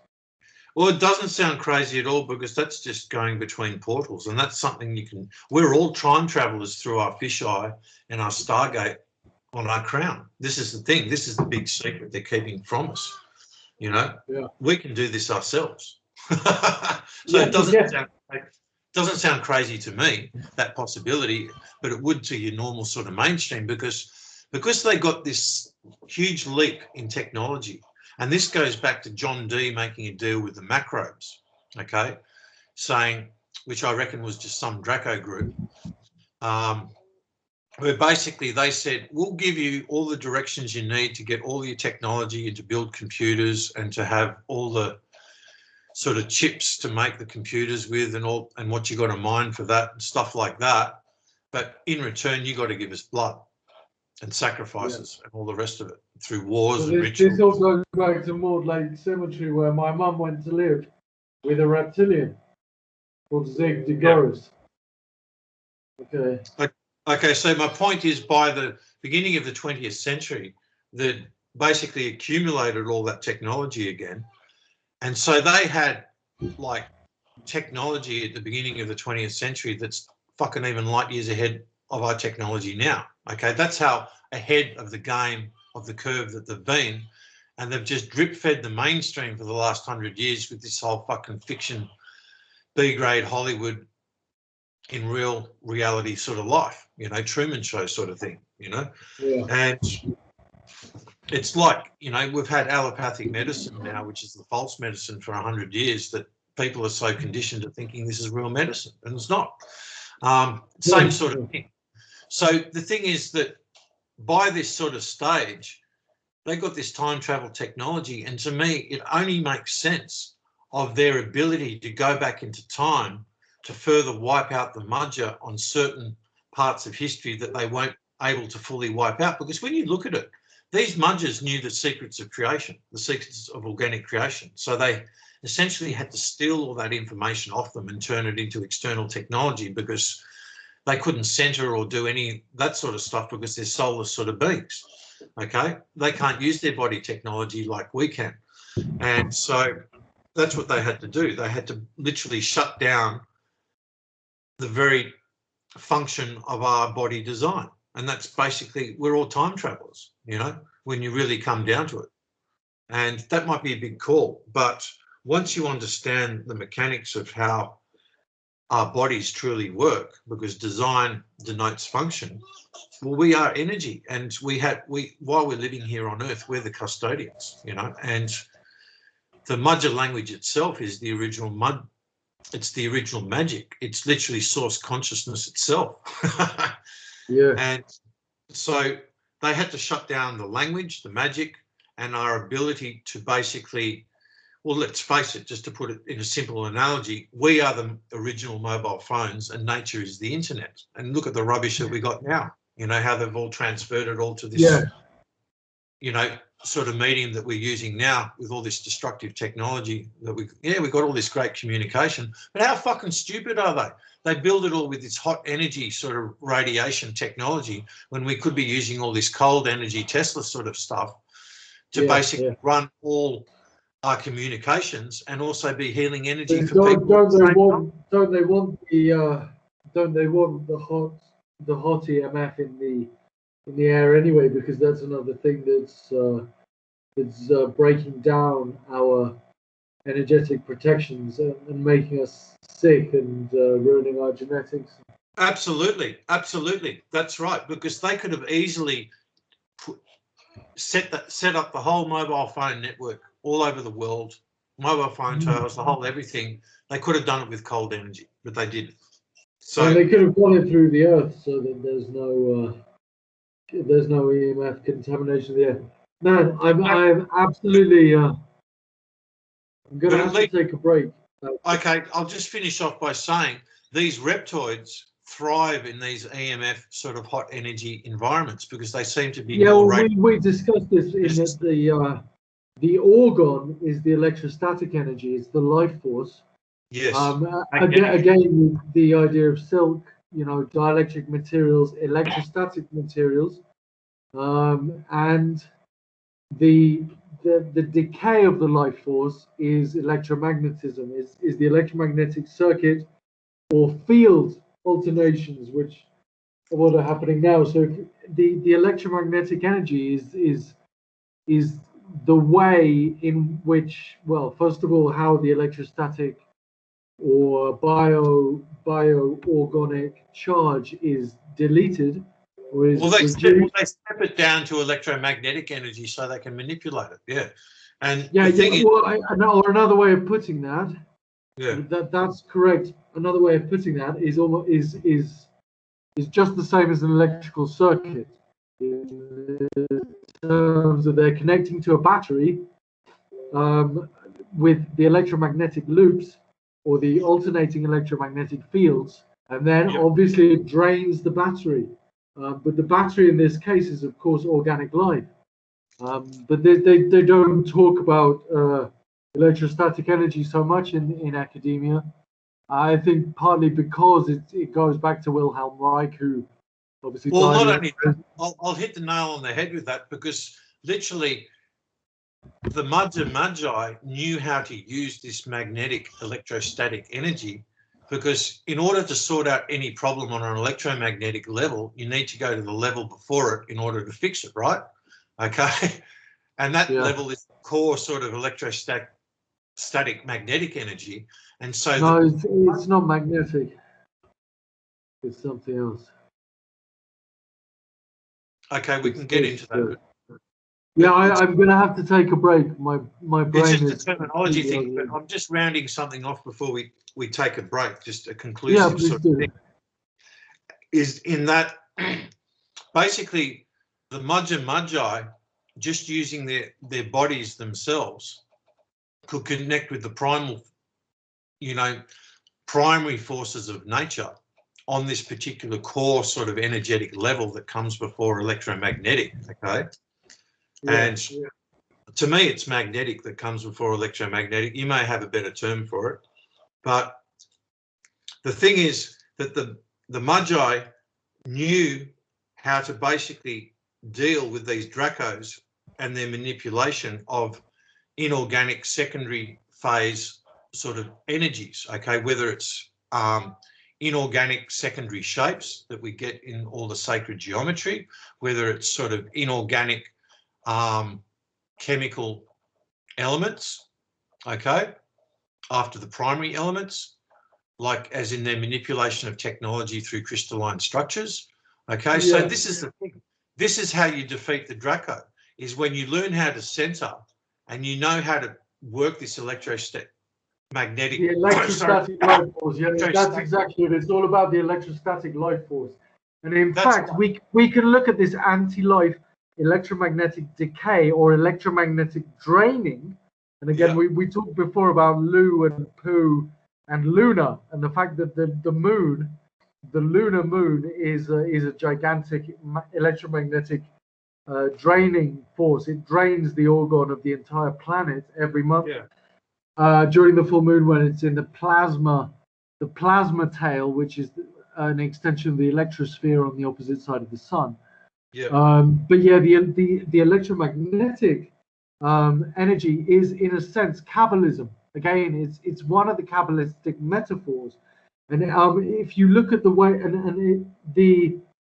obviously they don't talk much about electrostatics in academia, and they also give a false story about electromagnetics. I mean, for example, every single transformer, magnetic transformer in the world, works in exactly the opposite way that the academics tell people. And it's like Kabbalism, because Kabbalism is all about cutting the circle, squaring the circle, and draining the energy circulation, the organ or electrostatic Reichian energy circulation of the body. And this, of course, has all kinds of traditional names like chi and prana and things. Well, that's right. Squaring the and circle. That's why, Stephen, you'll like this, because this is a linguistic thing, and you'll appreciate this. And the way that electromagnetism and electrical conduction actually works is also the opposite of what the academics say, because the electrical conductor is actually an obstructor of this etheric energy, and as it's an obstructor, it's a block. It's a block, and the block is obviously a cube, and a cube is obviously a Kaaba, and that's why the primary electrical conductor, which is really an etheric obstructor, is called copper. You see, copper is actually the word Kaaba. Interesting. Very, very interesting. Yeah, it's pretty good. Let's take a break and come back later. What time are you? Okay, I'd just like to say that basically the key is, if humans learn how to center, they literally learn how to plug back into nature again. Literally the real sort of grid, internet sort of matrix. I think that's very true. Yeah. And then once you become an empowered sovereign human again, by knowing how to center, you can pulse the fuck out of these Dracos, and they'll go running for the fucking hills. Yeah, literally, because if you give them too much of the electrostatic energy, it's just the same as putting too much battery charge into electric circuit. You'll just blow all the components. Yes, and this is basically the foundation of all the magic that I actually do on a custodian. Okay, great, lovely. Okay, so this is the thing. This is why I want to basically share this information so people know how to use their organic technology again energetically as the Magi knew, and this is why it just baffles me how the fuck through the ages otherwise without time travel technology to send armies and technology back into time to fully defeat the Magi in historical periods where they weren't able to do it. Okay. So literally in the last 108 years, they've literally wiped out everything, every possible opposition in that sort of sense. So basically we can't come back from it, but still here we are talking about all this stuff and the knowledge has survived. Yeah, so, somehow we're still going and it's not over. It's not over yet. Because otherwise I can't think of any other way they could have defeated the Magi with this sort of knowledge and ability, because they would have had to literally send back armies through time to do this. And through my friends like Dragon at Montauk, who was literally sent through Tesla gates and all sorts of things in time travel, who had this experience. And he basically allayed many different time travel mechanisms that they experimented and tested with. It wasn't just one method, but a whole heap of methods. And they had a lot of casualties along the way too.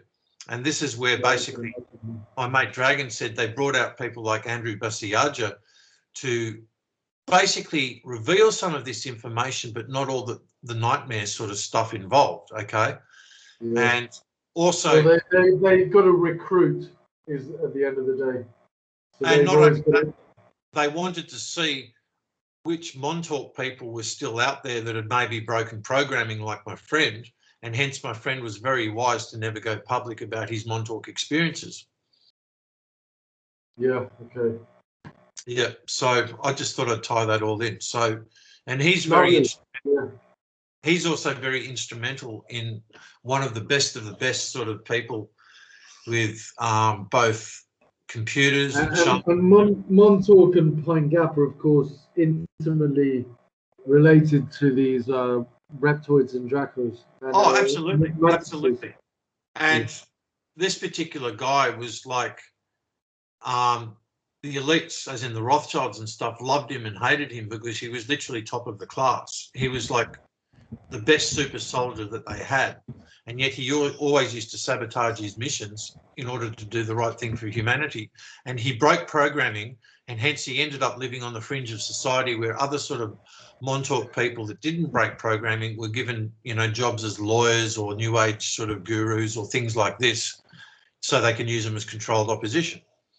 Yeah. And most people don't even know that they're being used as controlled opposition. That's the thing. It's so insidious. Yeah. The programming, as I described earlier, from the etheric implants that the Dracos put in through people, through rituals, through all the, you know, the anal sex sort of stuff. And look, there's a whole ritual science behind all of this stuff that is all set up so the Dracos can do their handiwork on humans and sort of program us in this way with etheric implants, more entities, the astral tags on our chakras and all the rest of it. And I have experience of taking all of this garbage out of people, including a few women that came to me in 2015 that had been in Fuck Me on Jesus's sort of whatever sort of fraternal group that they were in, you know, learning stuff from him. Yeah, you know, yeah. There was I think he actually has Fuck Me, I'm Jesus, has not the real Jesus. I'm the real Jesus, remember. He actually has one of his whole groups is just women. He has like an entire group which is just for females. So well, I didn't even know that. And here I was with 3 women, and two of them I remember had etheric implants in them, and I actually said to them, I said, have you been in any rituals from any of your memory or anything? Because this is something I usually come across in people that have been ritualized and then memory wiped. They had no clue about the etheric implants, but they had entities as well. And so I just basically, there were so many people I was seeing at the time taking junk out of them. I just basically did the work, and then they moved on. And I just made a mental note of, this was the first time this fuck me Jesus was brought to my attention. And also then when I was teaching people instructions for the centered body pendulum and basic centering, all these people that were learning this stuff off me were saying that they'd been checking out Fuck Me on Jesus's sort of work on this, all this stuff and stuff like that. And they were just basically saying that he was just a reptilian mantoid moron, And we could actually go straight into the new questions from this Melchizedek man. So the first question is, what direct interventions have you had to make in respect of what Fuck Me I'm Jesus is reported to have engaged in? And did he or your actions in response impact directly upon you as Stephen Cummins? Well, basically, I just took all of these etheric implants and entities out of these women. I can't even remember their names. I'm just being honest here, because there's so many people I saw through that time, because there's a lot of word of mouth that, well, what I was doing, the work that I was doing was working. So that this is how these things work. If it doesn't work, you're not going to get people, knocking on your door saying, can you help me out? And basically, I just went, fuck, here we go. Another controlled opposition fucking moron who's been rolled out with this fake philanthropic sort of end of the duality sort of schism, like as I was describing before.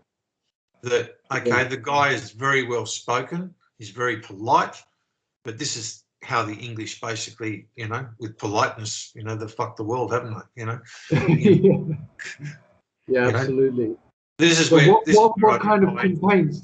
What kind of complaints did you personally receive in relation to the behavior of Fuck Me I'm Jesus? And is there any documentary or video evidence to support this? Well, there's plenty of video evidence out there of, Fuck Me I'm Jesus saying that he was involved with this stuff, that he was involved with Dracos and Mantids, and that the fact, from his own mouth himself, saying that he was involved with this from a young age. Now, by all means, it's tragic that that happened as a young child, the same to me as well.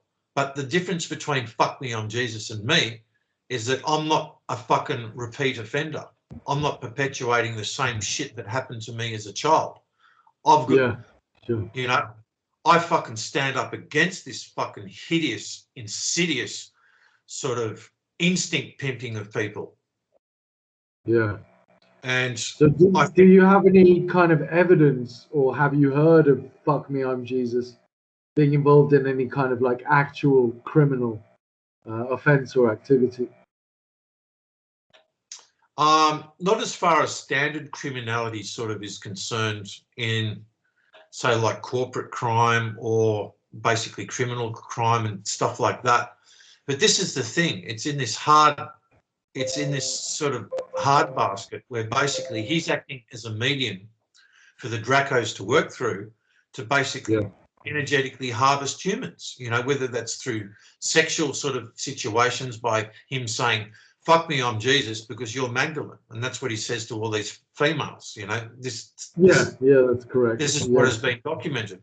And the fact is that, well, I think I've just explained it pretty simply. Like, he's actually admitted being part of it, but he's putting on this facade that he's now an older man and he's past all of that stuff when he's actually not. Hence why he's controlled the position. Seems like he isn't. Yeah, and there's all these entities involved in as well in what he does to these women. So do you think that he is there any evidence, do you think, that Fuck Me I'm Jesus has been telling lies from this public platform that he's created for himself? Well, put it this way, the fact that I had 3 women come to me to basically get junk removed after basically spending time with him, you know, in their group sort of classes or whatever it is that they do. It's like, well, obviously there's more of them out there that have gone to other energy healers and people really desperate to sort of sort their lives out, because ever since they basically, you know, became in contact with Fuck Me On Jesus, their lives have never been the same again. They've been energy drained, they've had nightmares, they're having all sorts of fucking problems from having interacted with this guy. And because they say that there's no such thing as magic anymore in the court systems and all this fucking shit, just so that the pervarks can do it all behind closed doors from secret societies and be the only ones that have the knowledge to magic and all that sort of stuff. But they use and discredit the people who they've abused, And they try to say in the courts with psychiatry and all that sort of stuff that's set up by the eugenicists and these sort of satanic occultists that are working on behalf of the Dracos, that, you know, MK Ultra kind of thing. That people who are into shamanism and all that sort of stuff are all deluded and stuff like that. And I've copped that tag. Mentally ill, Yeah, because basically my information is so bulletproof, and I can actually prove it on the physical as well, that their only recourse against people like me is because I'm so far ahead of the curve, before my time and ahead of my time, is that they just write me off as being crazy, like a Velikovsky or someone else ahead of their time. You know what I mean? When they come out with information sure. that, you know, takes them 50 to 100 years to catch up with, you know, and that's just the way it is. And so, but did any of these women pursue legal action against Fuck Me On Jesus? I have no idea, in the sense of, well, it's a really hard thing to do, because usually when people go through some form of astral etheric sort of rape situations and even physical situations, they go through a whole process of shame and humiliation. And then you also have the whole handling aspect of someone like Fuck Me On Jesus, in the sense of quite often that these victims end up getting Stockholm syndrome as well. Oh yeah, and that's that's part of how the handlers handle the whole situation, to keep an energetic cord with these victims. Yeah, sure. So can you give us any more? It's called spiritual manipulation, is probably the easiest term to put to it. Yeah, I imagine. Like I've been through all this kind of thing with ETs, Greys, reptilians, Freemasons, voodoo, Amazonian shamanism. You know, I know it's real. Do you have any more knowledge, you know, around this sort of topic of the capacity of someone to either sort of project scenarios into another person's dream state, or to sort of implant a mind control memory? And is there anything else that you can say about this junk? Because obviously us as shamanists, we know about this. We when we absolutely, hear the word junk, we know what it means. I can say this from my own experience. I just got an email from my Montauk programmer contact, and he just sent me a YouTube link of the Lincolnshire Poacher, okay? It's this tune, okay? And then after this tune plays over and over again, it's like got this voice recording message of numbers and stuff like that. And then he's basically said to me in this email, remember when they said they would dial into your head using this music? And then he says, I'm sure you can reverse engineer the code. Okay. So that's an even deeper level of fucking shit going on than what Fuck Me On Jesus is doing. You get what I'm saying? In terms of sort of like implanting a memory of a melody in a ritual, and then it has some sort of capacity to tap into your mind. Exactly. That's exactly right. And they have this technology. This is why they're fucking light years ahead. If they got time travel technology, this stuff's a fucking walk in the park. Yeah, no doubt, man. You know? So what Fuck Me On Jesus is doing is a lower level fucking sort of energy harvesting in comparison to what these dudes are doing on this sort of level, you know, in the example that I sort of laid. And then and I know, look, I had an etheric implant put in after my birth behind my solar plexus so they could fucking pimp my energy and instincts with that. And then this Montauk programmer was saying, I remember back in 2013, he was saying, have a look at the Denver airport and all the artwork and everything going on with that. He said, man, they've stolen your energy. I can see it. Your smell is all over that place. Right. And this is before I had the knowledge I have now of such things, in the sense of he's basically been giving me clues to make me work it out for myself. Yeah, that's it. That's actually really interesting about the Denver airport thing, because that's a mural, isn't it? So it's a sort of artistic programming thing. Yeah. And is it not the case that they do programming around real magi souls such as ourselves? Yes. And but then they sort of impersonate us or use some sort of method to tap into our energy. Absolutely. And then basically they're probably sending that, and they can send that energy to another fucking being or a clone or a person to boost their abilities, or even worse, basically feed it an AI supercomputer, which is what they've been doing for the last 3 years with me. I'm not even going to mention the process, because straight away a psychiatrist will go, oh, he's a schizophrenic. He's got voices in his head. This, that, fuck. And I'm a fucking faggot Freemason. And I pretend to be a good person being a psychiatrist on the circuits. Don't even get me started. I can actually tell you a funny story about that, in terms of how they sort of like tap into your energy and then impersonate you, but then use your identity or energy signature to do programming. Because do you remember in the PDF, the first PDF that I made for the court case against Fuck Me, I'm Jesus? Do you remember I said that that one of the first clues that I got about these reptilian anthropoids having evolved from pterosaurs was when I went to a UFO conference, and it was also a conspiracy theory conference with Dom in 2001, and and that was how we heard about stone tools being found in 65 million year old rocks, and obviously that parallels the presence of bipedal pterosaurs with opposable thumbs at the same time period. And then I just worked it all out from there. I'm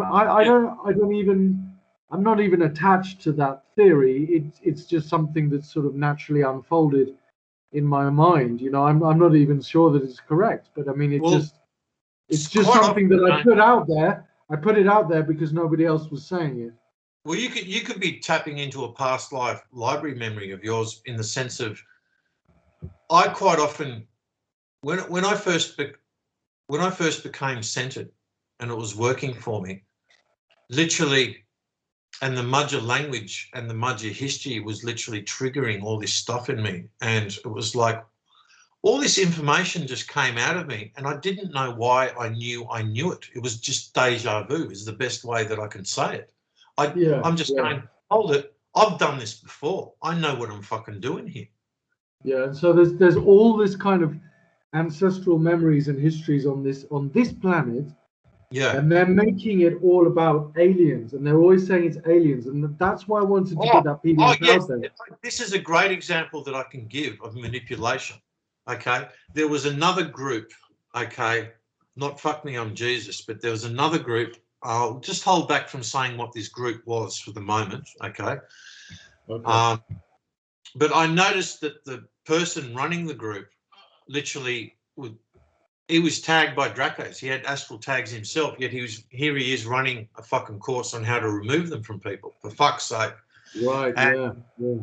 Basically, what I found, I had a lot of casualties from this particular group too, and what they were doing was they were training up practitioners of this particular group, you know, of the techniques that they had.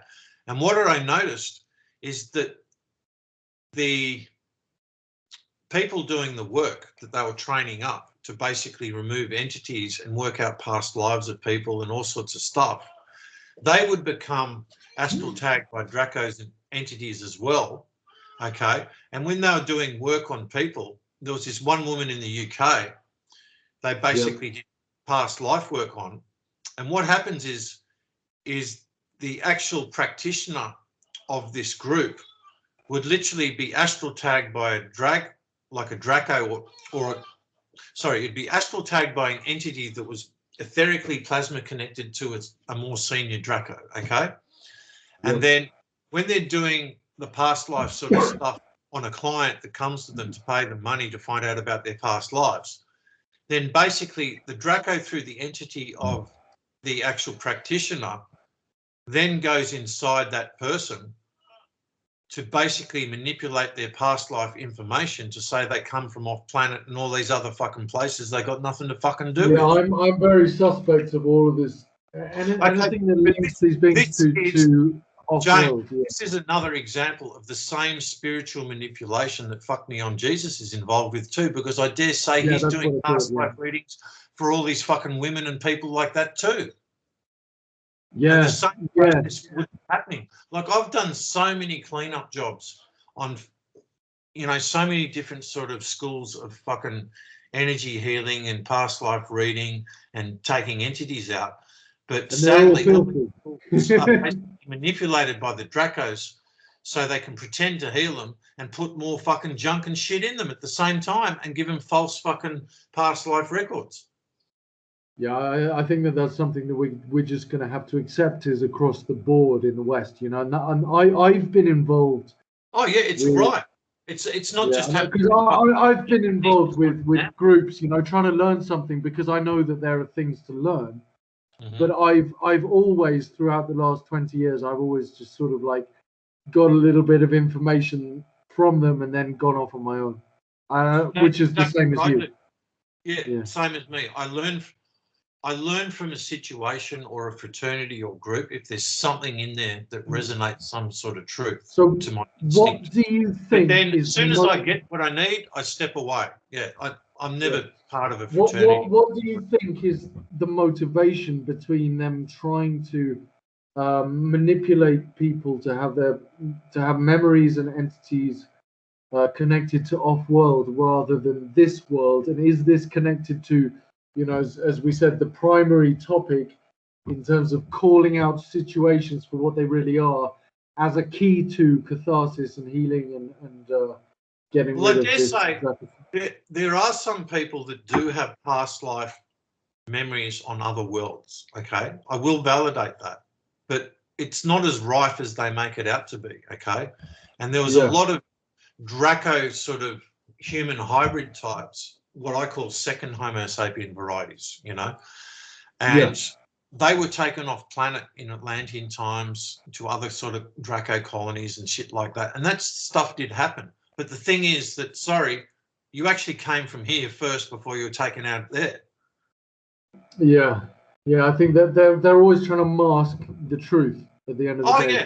The Dracos, they literally get off on this fakeness and getting people to believe it and to de-identify our roots. It's literally a sadistic little fucking pleasure of this, thinking, oh, look how we can fool all these fucking idiots into having a total faux pas fiction fucking history and sort of, past. Yeah, I mean, this was like a major motivation in me producing that original biology of Fuck Me, I'm Jesus in June, at the beginning of June, because I just, obviously the occult world and the conspiracy world and the science world, the mainstream science world, don't normally talk to each other, but in me, there's a big conversation going on between all of these worlds, and so I sort of. Well, the first thing I'd be saying to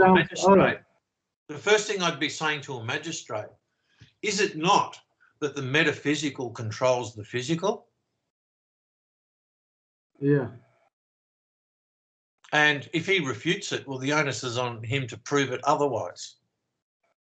Yeah. Because anyway, one of the first clues I got was in this 2001 UFO conference, and it's funny. The clue was obviously that there's stone tools, and stone tools are only made by anthropoids with opposable thumbs and bipedal posture. Yep. And an expanding brain, found in 65 million year old rocks. So that's nothing to do with the primate lineages or the mammalian lineages in terms of anthropoids, because that all came much later, and it could only be something to do with the Dinosauria or the Pterosauria. And of course, for the reasons that I've stated, I believe that the real origin of these dragon race people is the Pterosauria. And actually, and it's funny that their mainstream sort of programming history channel narrative is the Ancient Aliens program. Have you ever watched this series? It's another Rockefeller funded control. Yeah, exactly. And I'll tell you something funny about that in terms of the prior topic we were discussing, in terms of how they actually sort of tap into our energy signature and identity so that they can impersonate us as magi teachers in order to program the masses. Because do you remember the what was he called, George, and then he had some like Greek name like Santopoulos or something, like, and he's the one that they always write on the memes on Facebook. I'm not saying it was aliens, but it was aliens, and he's got this spiky head. Oh, George with the Greek surname, yeah, just yeah, exactly. He's always got the fuzzed up hair and stuff, yeah, Tsakis or someone like that, yeah. Yeah. And the funny thing is that was my exact hairstyle when I went to this UFO conference, and there was no other 19-year-olds there. It was just me and Dom, a load of older people. So I reckon that they were kind of perving on us, some of the programmers who were there behind the scenes. And there were programmers like the Nexus magazine editor who I talked to said he was friends of this 40th Times presenter who is both a Christian priest and a Freemason, and so there were programmers there, and so they and nobody ever had that hairstyle before me. That was like my personal hairstyle. So I reckon they actually took my image from that UFO conference talking about it's like what Montauk programmer was saying about me. They're constantly stealing your fucking essence and stuff all the fucking time. And it's something I started seeing, because I remember at certain parts during my life as an adult, I would literally I'd get into something that was quite unique, especially like a musical style, some sort of hybriding of this, that, And then they want to hijack it. I get into certain concepts, something that I was exploring, and then all of a sudden I'd see 6 months later, hold it, this shit that I was basically focusing on by myself and all the rest of it, all of a sudden, this has just sprung out of a different place of the world. It's almost like there's this collective consciousness that all of a sudden someone else has tapped into it, and then it's exploded somewhere else. It used to freak me out. And I think, what's going on here? And then when I came across Montauk programmers saying all of this stuff in the sense of, okay, they're stealing your style, in the sense of your art, your music, your sperm, everything original. Yeah. And it's like, at the end of the day, I don't want to make myself to be out, to be some pretentious fucking idiot, but if you happen to be an original soul and you discover this in this lifetime and all the rest of it, and it's actually making sense of why all this sort of crazy shit's happening around you all your life, and how you're constantly sort of fucked over and downtrodden at the same time, and there's no specific reason for it. Like, sure, you do make mistakes along the way, because that's what they do as well. They get you to fall over your shoelaces until you work out what the fuck's going on. And the thing is that, this is what they do with the original souls. They basically handle us through an MK Ultra sort of way from the shadows. They gaslight us through influencing people around us to fuck us over. And basically speaking, this has just been the whole story of my life, and similar to yours as well. I'll tell you what, Stephen, we could actually correct this hijacking now. So we could say something like, we're not saying that it was Magyars, but it was Magyars.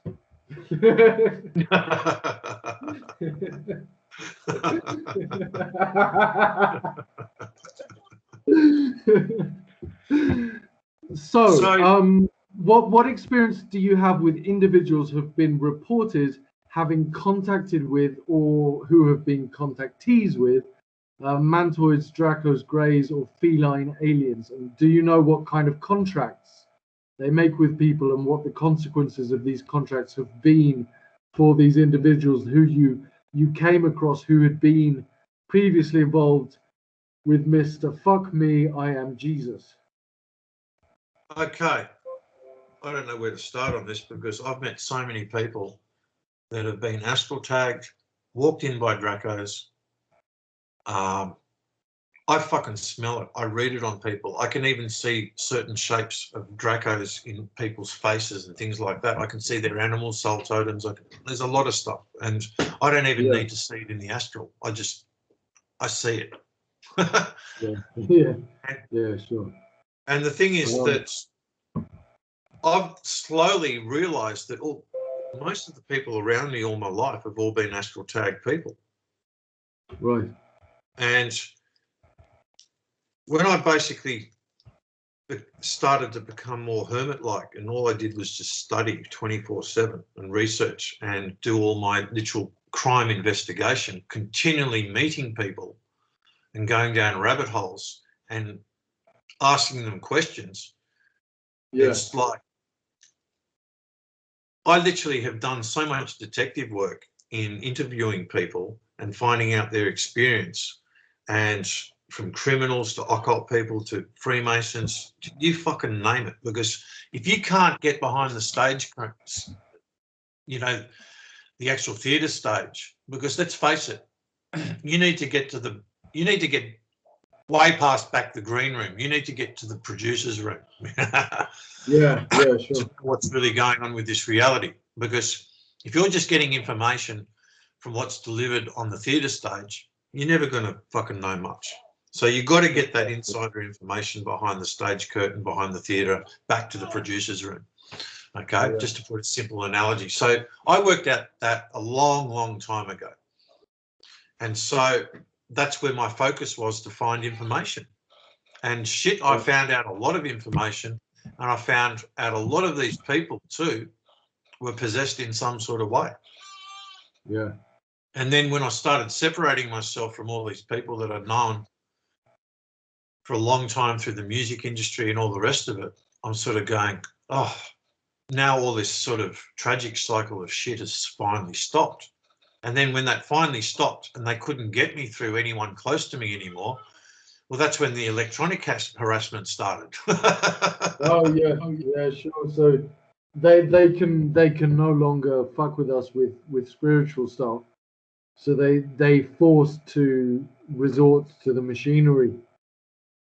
That's right. When they can no longer do it through Dracos or spirit, because you're centered and you know how to use magic and energetic applications yourself using your own organic technology, because design denotes function and we are energy.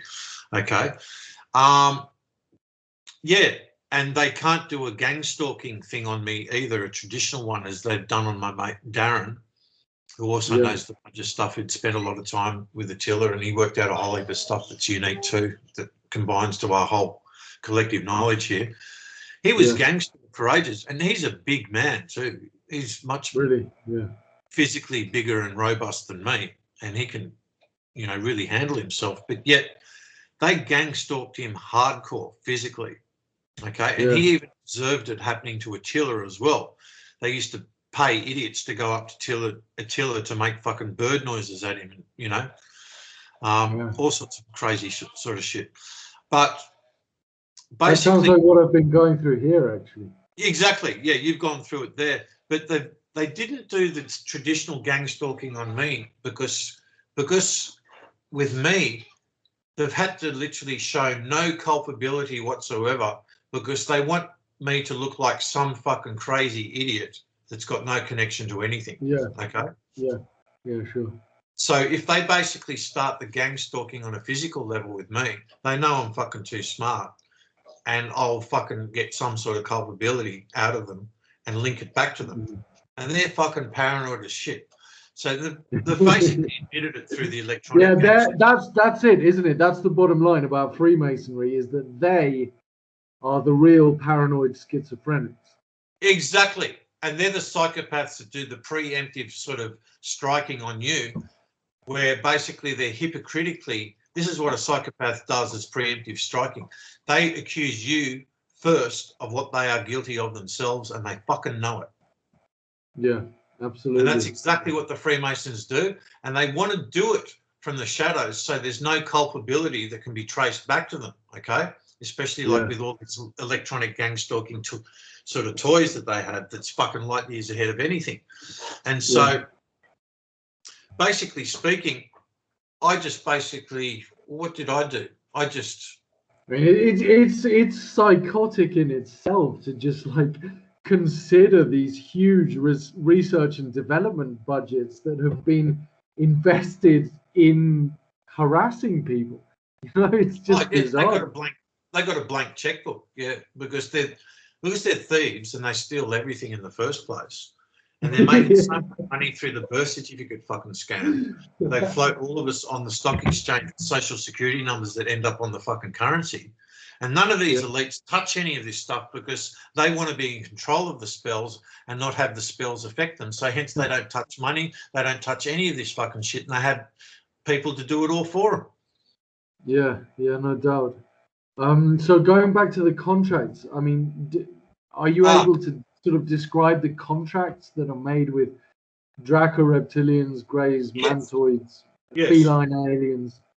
I do have one contact that literally said, I'm not going to say who he is. Okay.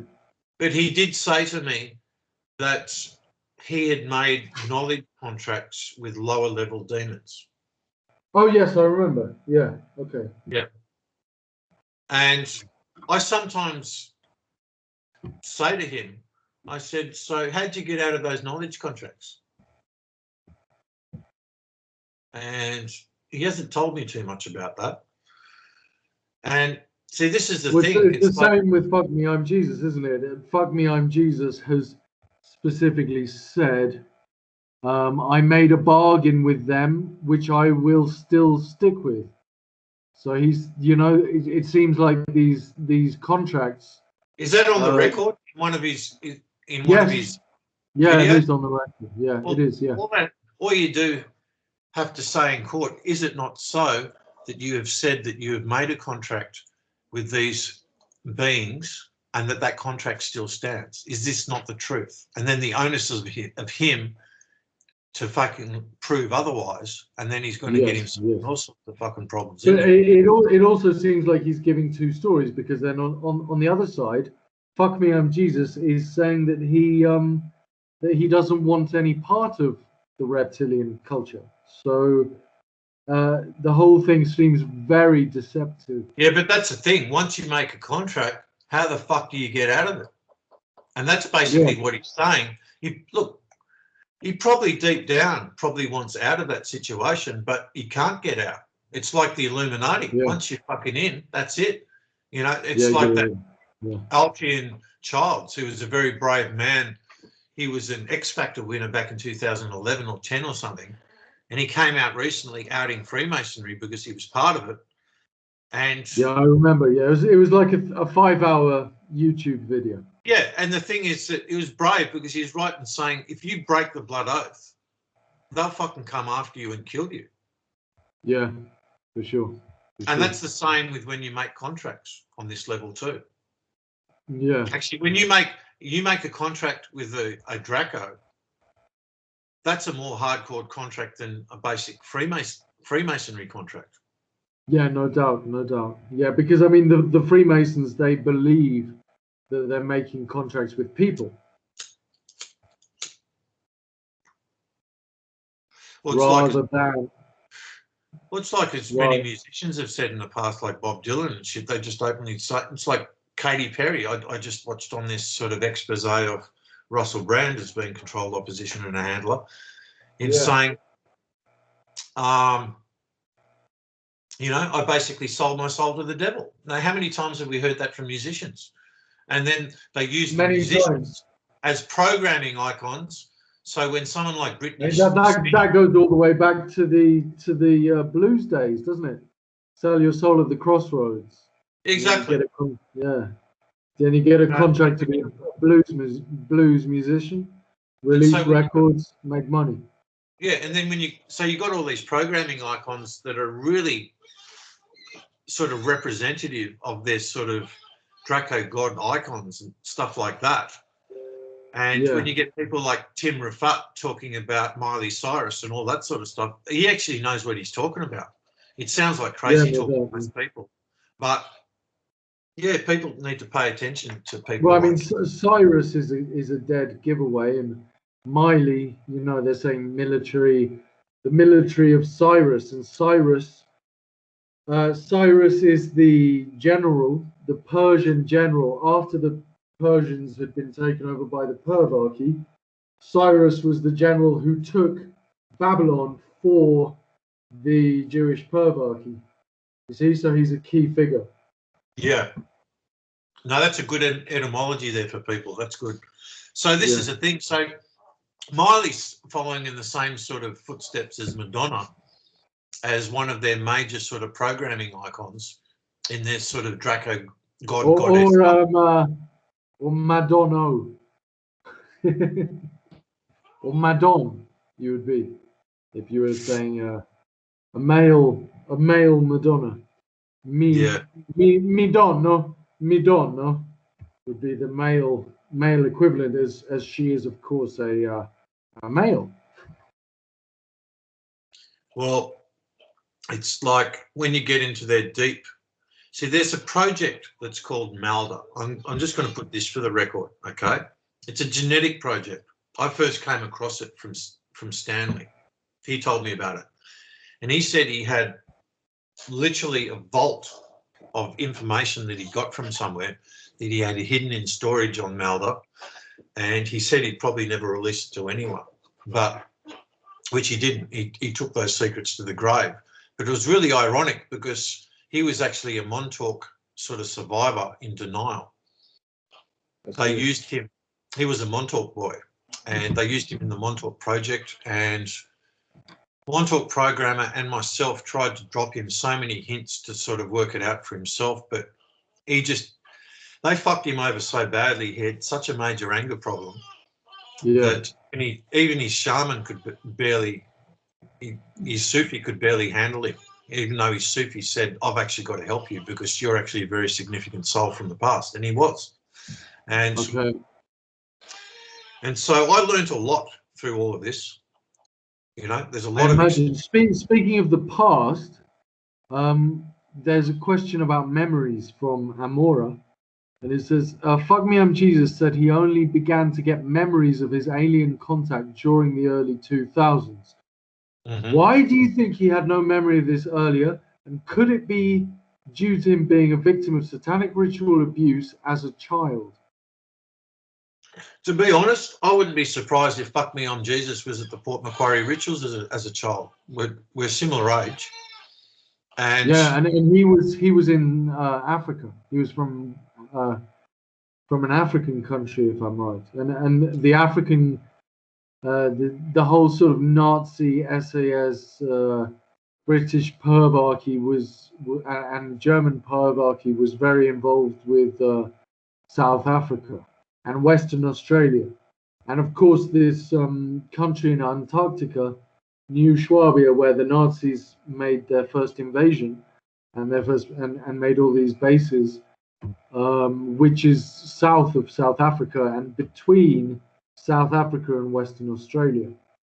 Well, with these Port Macquarie rituals, people were flowing in from all over the world, and I don't actually think most of them were actually flowing in. They actually got there by gate portals. You mean through Pine Gap? Yeah, there's a variety of sort of gate portals that they can get through, but yeah, something like that. Yeah, because Australia is like the most intense electrostatic vortex in the world, isn't it? Central Australia. Well, Central Australia is the solar plexus of the world. Yeah. Yeah. Okay, so there's definitely sense of fuck me, I'm Jesus being a satanic ritual abuse victim with suppressed memories since boyhood, Well, since he was a boy. absolutely. From what I observed in my whole ritual sort of experience and the people that were involved, both from Illuminati bloodlines and also humiliated, sacrificed original Mudger bloodlines, okay, there Like was the Kennedys. there was so many children at these rituals. Even Stanley said when he remote viewed it all, he said, "Man, the amount of children there was just staggering." Yeah, Okay. it's just absolutely What staggering. are we talking? Tens, hundreds, thousands? Thousands. Thousands. Wow. Okay. Apparently, Okay. according to Montauk programmer, he reckoned that there was 7,500 there. I reckon that there was 8,000. Wow. Yeah. Wow, that's a lot. Fuck me, I'm Jesus could well have been one of these children if there were so many. Well, this is the thing, is that what I worked out was this is where they did the programming, the deep programming for all the people in the world at this time now that are in political situations, entertainment business situations, Yeah, I media. remember you saying the presidents, the prime ministers, the current prime ministers at the time of Theresa May were Yep. of Britain, Germany, and Ukraine were all at this ritual, and you were actually able to give us a photograph of these three women, the prime ministers of Ukraine, or was it the president of Ukraine, Germany, and the prime They're all minister of Britain? childhood friends. Yeah, they're all childhood friends in these rituals. Yeah, and they were all at the Port Macquarie ritual. Yep. And Wow, Montauk programmer told me that Theresa May sucked me off. She was made to suck me off. nice, nice. I had no memory. How old were you when? In 76, I would have been 7.5. So that they're making you participate in sexual rituals before the age of 8. That's right, and That's involving it's that Dracos. magic. Yeah, And so all of these children end up with etheric implants and entities and all sorts of deep sort of programming inside themselves. Then they're memory wiped, okay? And so yeah. then for the rest of their lives, they have this unconscious sort of programming in them that they can't even fucking remember where it comes from. Yeah. Finally, So back to your question on fuck me Jesus, I dare say he is a casualty of such sort of programming too, because they all are. It's like yeah. I've got a whole list of names. And could that explain why he liked to dress up as Hitler? Well, Adolf Hitler was his hero. well, Hitler seems to be a big hero amongst the elite circles because what is it? Helen Clark from New Zealand has been known to dress up, as a sort of a lesbian sort of Nazi in the full sort of military regalia and all the rest of it. They all seem to have some sort of Nazi sort of bent with Hitler and the whole. Isn't there the sense?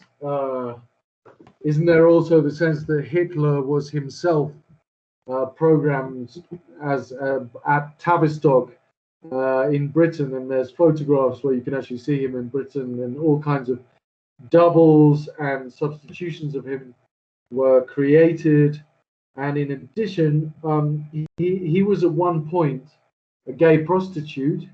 And he was part of this the Bratwurst Glockel, which is where the Nazi Party was actually born out of. So when we're looking at controlled opposition and false flag terrorist groups, it goes back all the way to the Nazi Party and probably before. And the Nazi Party were certainly not real white nationalists. Not that white nationalism is in itself a good thing. I don't think it is. They're all controlled opposition out of Israel, and but obviously, yeah, the Nazi Party and Hitler were heavily connected to the Jesuits and to the Rothschilds, and Hitler was actually himself an illegitimate Rothschild. So his father was a Rothschild, and he was a painter, a failed artist, a street cleaner, and a tramp and a gay prostitute. So he's obviously some kind of well, it sounds like he had the perfect pervachy sort of training for the role. Yeah, absolutely. Yeah. So I mean, maybe the correlation or connection of "fuck me, I'm Jesus" with Adolf Hitler is perhaps indicative of something much deeper than what the public usually associate Hitler with. oh, absolutely. And the thing is that not only that, the whole Aryan sort of master white race thing, that was obviously engineered to make the original white man, the Mudger, look like a fuckwit, you know, when basically people like us reveal the truth about the original sort of, you know, indigenous white man. I'm not going to use indigenous because indigenous means of the original genes. And if you say indigenous, it means not of the original genes. So this is the thing. This is how well orchestrated this Draco plan is, in the sense of, and the Nazis and the Germans knew everything about the Hungarians. They traced the Hungarians back to Australia, everything. They knew the fucking lot. So in a sense, the Nazi Party were a sort of rip-off, false flag, controlled opposition version for the purposes of starting a war in Europe so that they could get the market in Europe controlled out of the US after the Rothschilds had taken over the American banking system. All based on ripping off this Magi thing. Well, there were Nazis in America before there was even Nazism. That's the thing. I see. Okay. Yeah. That when you want to look at the origins of who sponsored the Nazi Party and all the rest of it, well, there's a lot of rich homes in fucking California. Yeah. And LA and places like that where this deep enclave actually sort of stem out from. I see. And yeah, so fuck me, I'm Jesus. Fuck me, I'm Jesus dressed up as a boy Hitler is actually indicative of him being controlled opposition and of him being under the control of this Rothschild Draco reptilian pervachy. Well, look, they did the same thing to Prince Harry, you know. It's like when Prince Harry was younger, you know, the press caught him, you know, being sort of, you know, drunk at sort of elite parties wearing Nazi uniforms and things like that, which is something he probably looks back on with some sort of regret, and he was probably put up to it at the time as well, you know, and before he really truly understood what it was all about. Who knows? But look where he's at now with all of that, you know. Yeah, you know, sure, man. He wants to be so far removed from all those people, it's not funny. So yeah, it's quite interesting. So they do this programming with their own children as well. It's not just the original sort of Mudger sort of bloodlines around the world of all the various Mudger tribes, but they do it with their own Illuminati types as well. So they're brought up under the same trauma-based mind control as well. Okay. Yeah. Interesting. So that's the thing. And what I worked out at the rituals that I was involved with, where I was the main sort of centerpiece, and I'm thinking, well, why the fuck am I a centerpiece? Okay. Like, I remember at the ritual in one particular instance where I was lowered into a crypt. Okay. Wow. And sounds horrible. Yep. And while I was in the crypt, I was pissed on, I was shat on, I was spat on. And even before I was in the crypt, there was this time where all these Illuminati Mason types came up to me and sort of, you know, literally came up to me, and one by one, they'd all come up to me and spit me in the face. Wow. So as you can see, it's a full humiliation sort of part of the ritual too, to go, ha, ha, ha, we got him when he's a little child, when he doesn't even know who he is anymore, and he's never going to come back from this fucking shit. Well, yeah. You know, this is how sadistic and... I mean, I wonder what they did to me when they got me when I was 18. I mean, what did they do to me? I don't even know. All I know is they strangled me, they hung me, there was missing time, and I don't know how much missing time. I have no idea how many missing days there were. and they raped me while they were breaking my neck with a essentially a hangman's noose. But I've got no idea what else they did. I mean, that I would have no physical evidence of. Yeah. And this is the thing. The only way that you can get these memories back is by literally, it's what my Montauk friend Dragon told me. He said, I actively look for triggers because then it brings back more memories. And because he was sensitive, he could handle it. But your average person, when they're triggered, goes through a world of fucking shit when they're triggered. And it's just too scary and full of fear and loathing to actually go there for most people. But for me, I just say, bring it fucking on. I'm centered. And I know that centered regression takes the emotional charge out of the original destroyed experience sort of seed sort of experience that they call a samskara in Vedic, or just a psychological. Yeah, I'm aware of the term samskara because I used to be friends with some of these Ananda Marga people who do yoga, who are yoga people. So samskara is like I learned all the regression stuff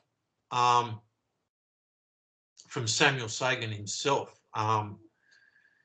Basically instructing. So you actually knew him? Well, I only knew him from literally going to the school. Yeah. Yeah. Okay. Gotcha. Okay. And basically speaking, it was the same as before. I was in there for a brief sort of period.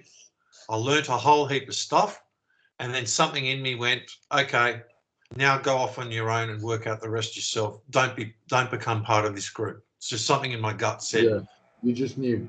Yeah. I don't get sucked into it. And then as I worked it out, that indeed he taught a lot of good stuff, but the main thing that was missing from all of it was centering. Because if you don't center first, then again, you're prone to manipulation from Dracos and the rest of it. And I can go through all of his material and show exactly where and how that this can happen. Okay.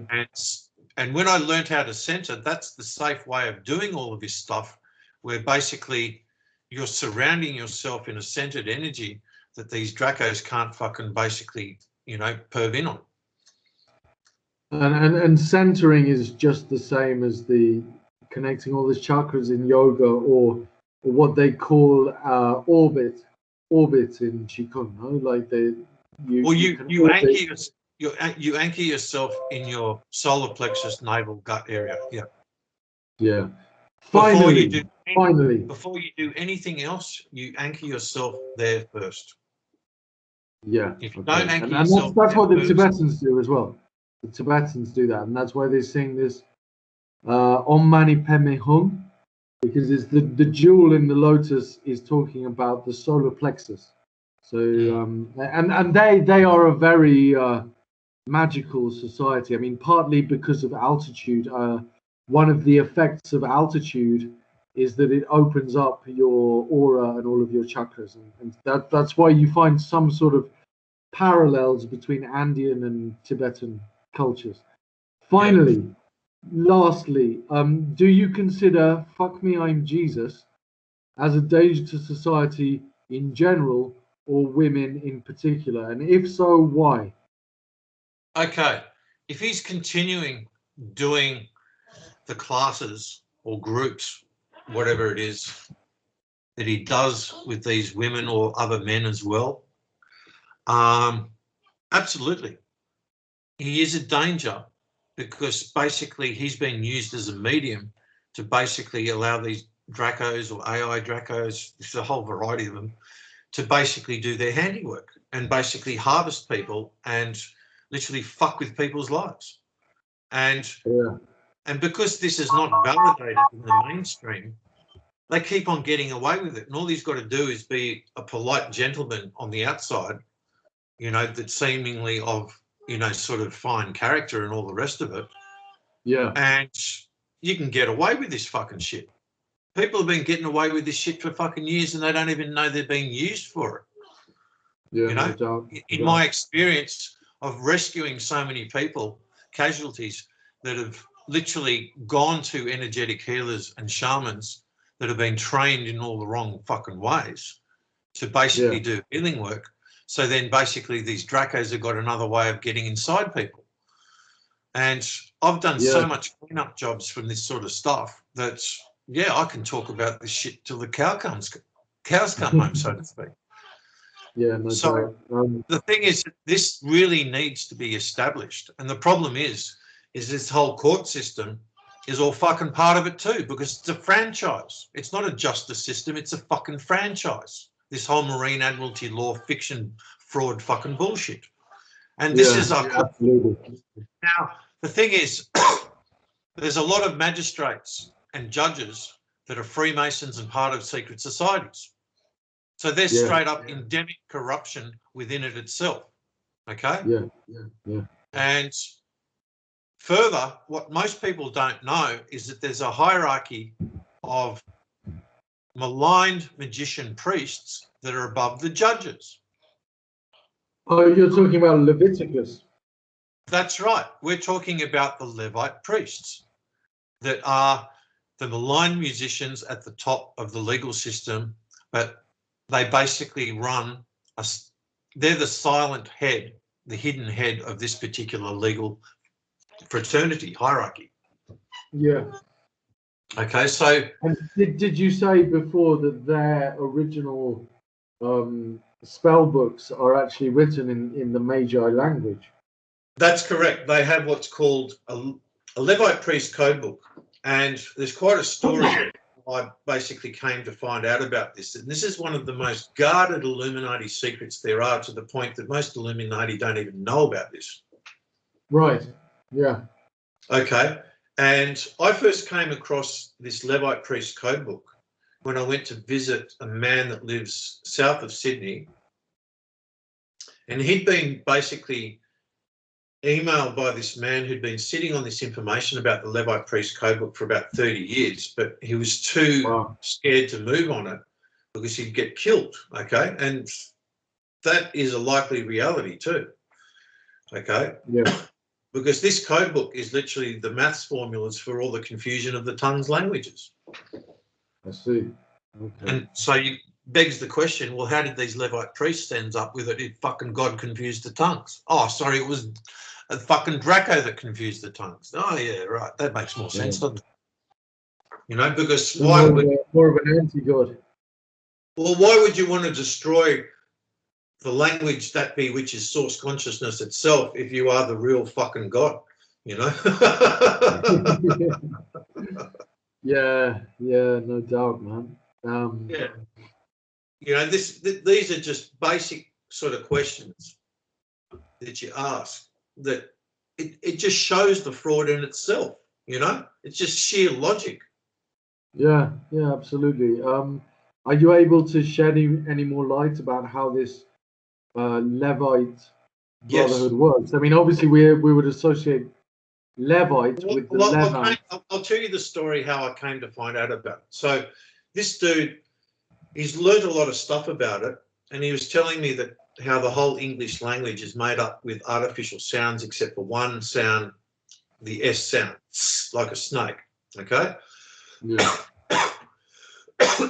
And he basically explained all this stuff really well, and it made quite an impression on me, and I made a good mental note about this.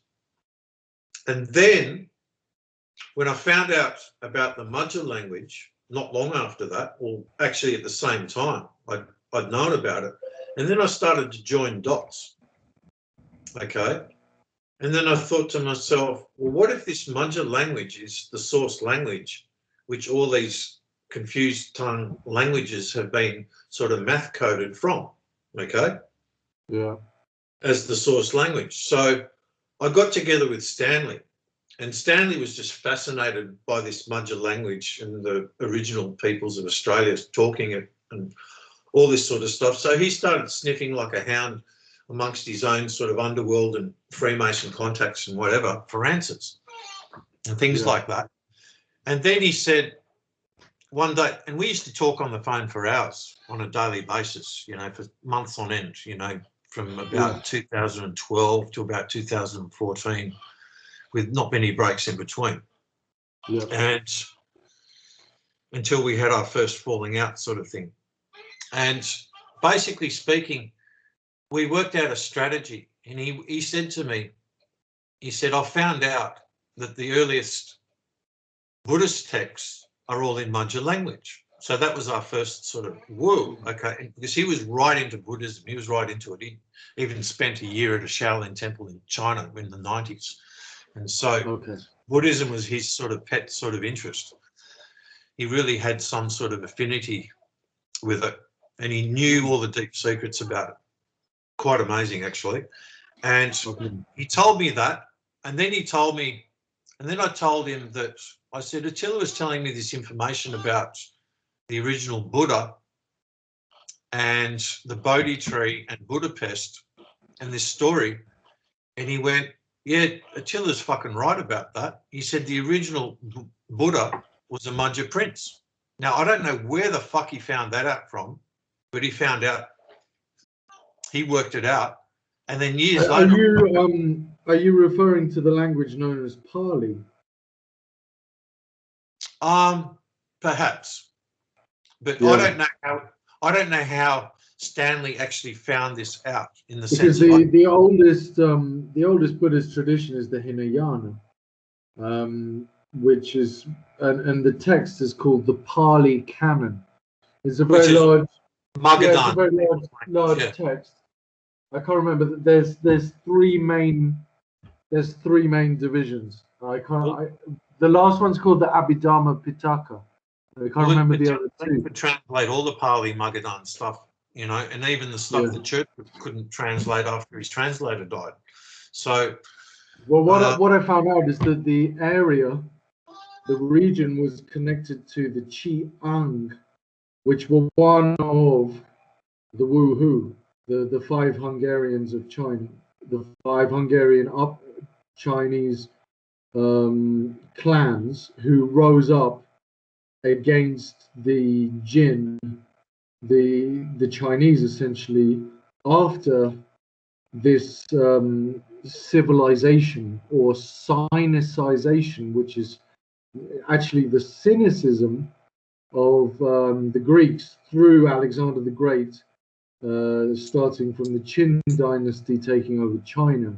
And so the Qi-Ang would be obviously the Hungarian, and on the other side of the border, in the Southeast Asia, East India region, obviously you have the Bengali, so it's Ba, Ing, Ang, and the Bangladesh is in again Anglo, like Anglo-Saxon, and of course, and the Pali peoples or Pala peoples were also called the Pala Ung, the Ang again.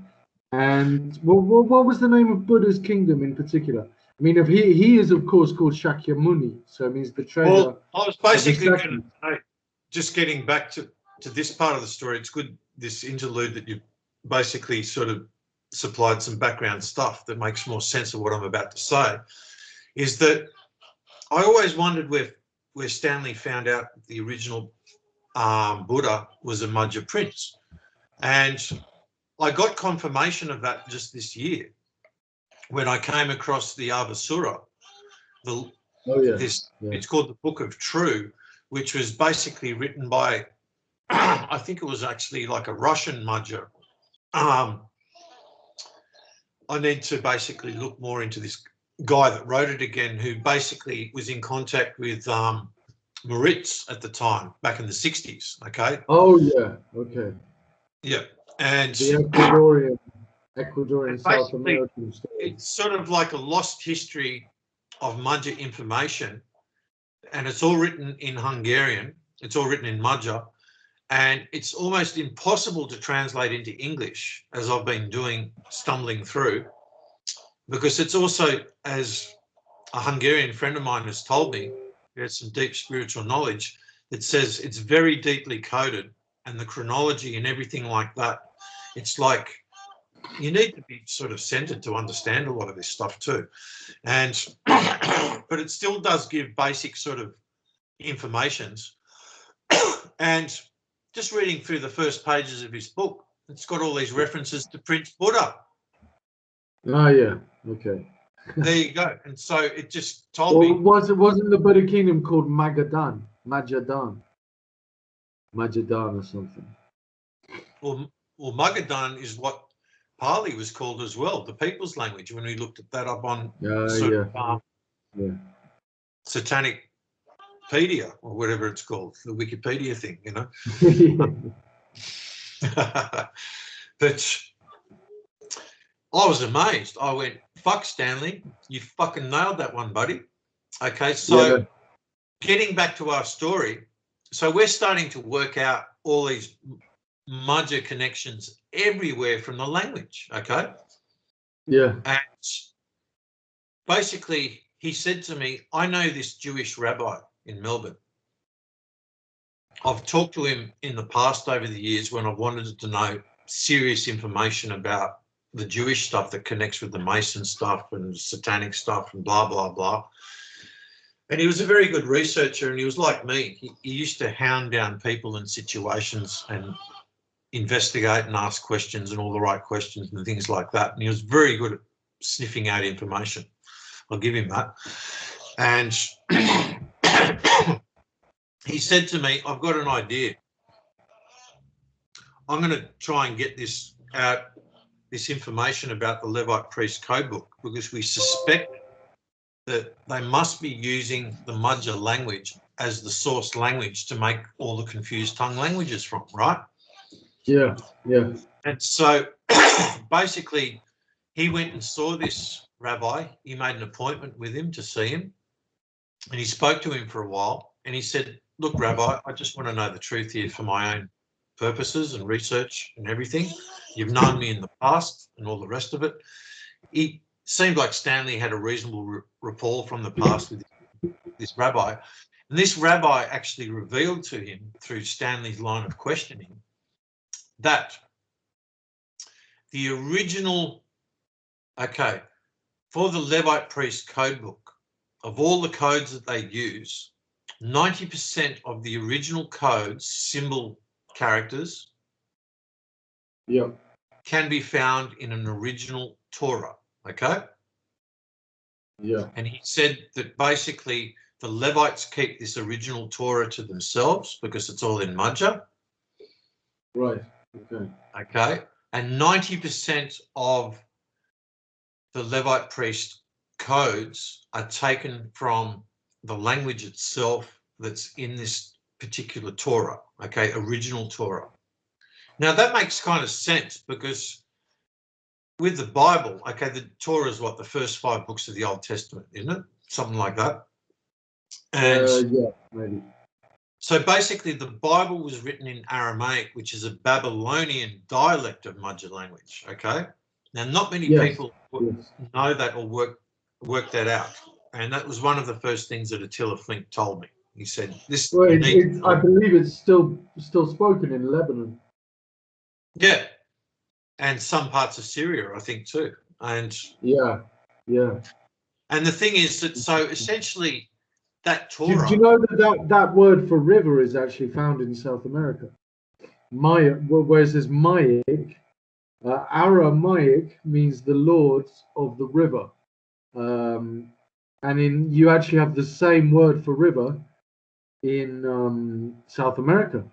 For example, Ancas Mayo, it was the northern limit of the Inca Empire, and it was called Ancas, is obviously of the Angar or the Hungarian people, and the Mayo, it means the river. Or there's another famous river in Colombia, which is called the Putumayo, because this was very involved with the narco trafficking of the FARC, the famous communist Fuerzas, what's it called? Fuerzas Armadas Revolucionarias de Colombia.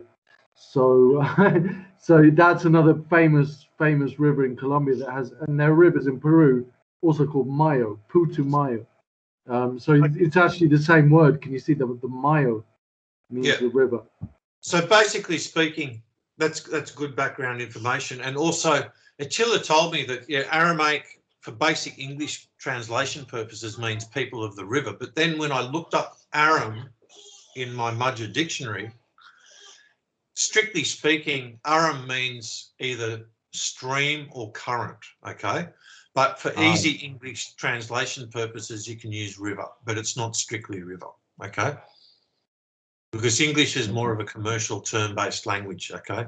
Where Mudger language is very specifically descriptive and detailed, So, right down. so is this Levite process of creating the confused tongue languages and then blaming it on God, of course, Yeah. is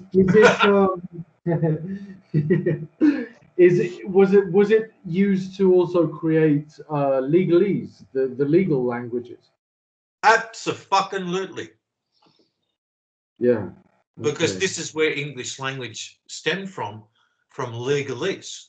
The first English language was created, and it was pretty much created from Mudger language too, as well as the other bastardizations from Latin and things like that. But there are key things, and this is what Attila told me. He said, when you look at the Old English, it's all coming from Mudger.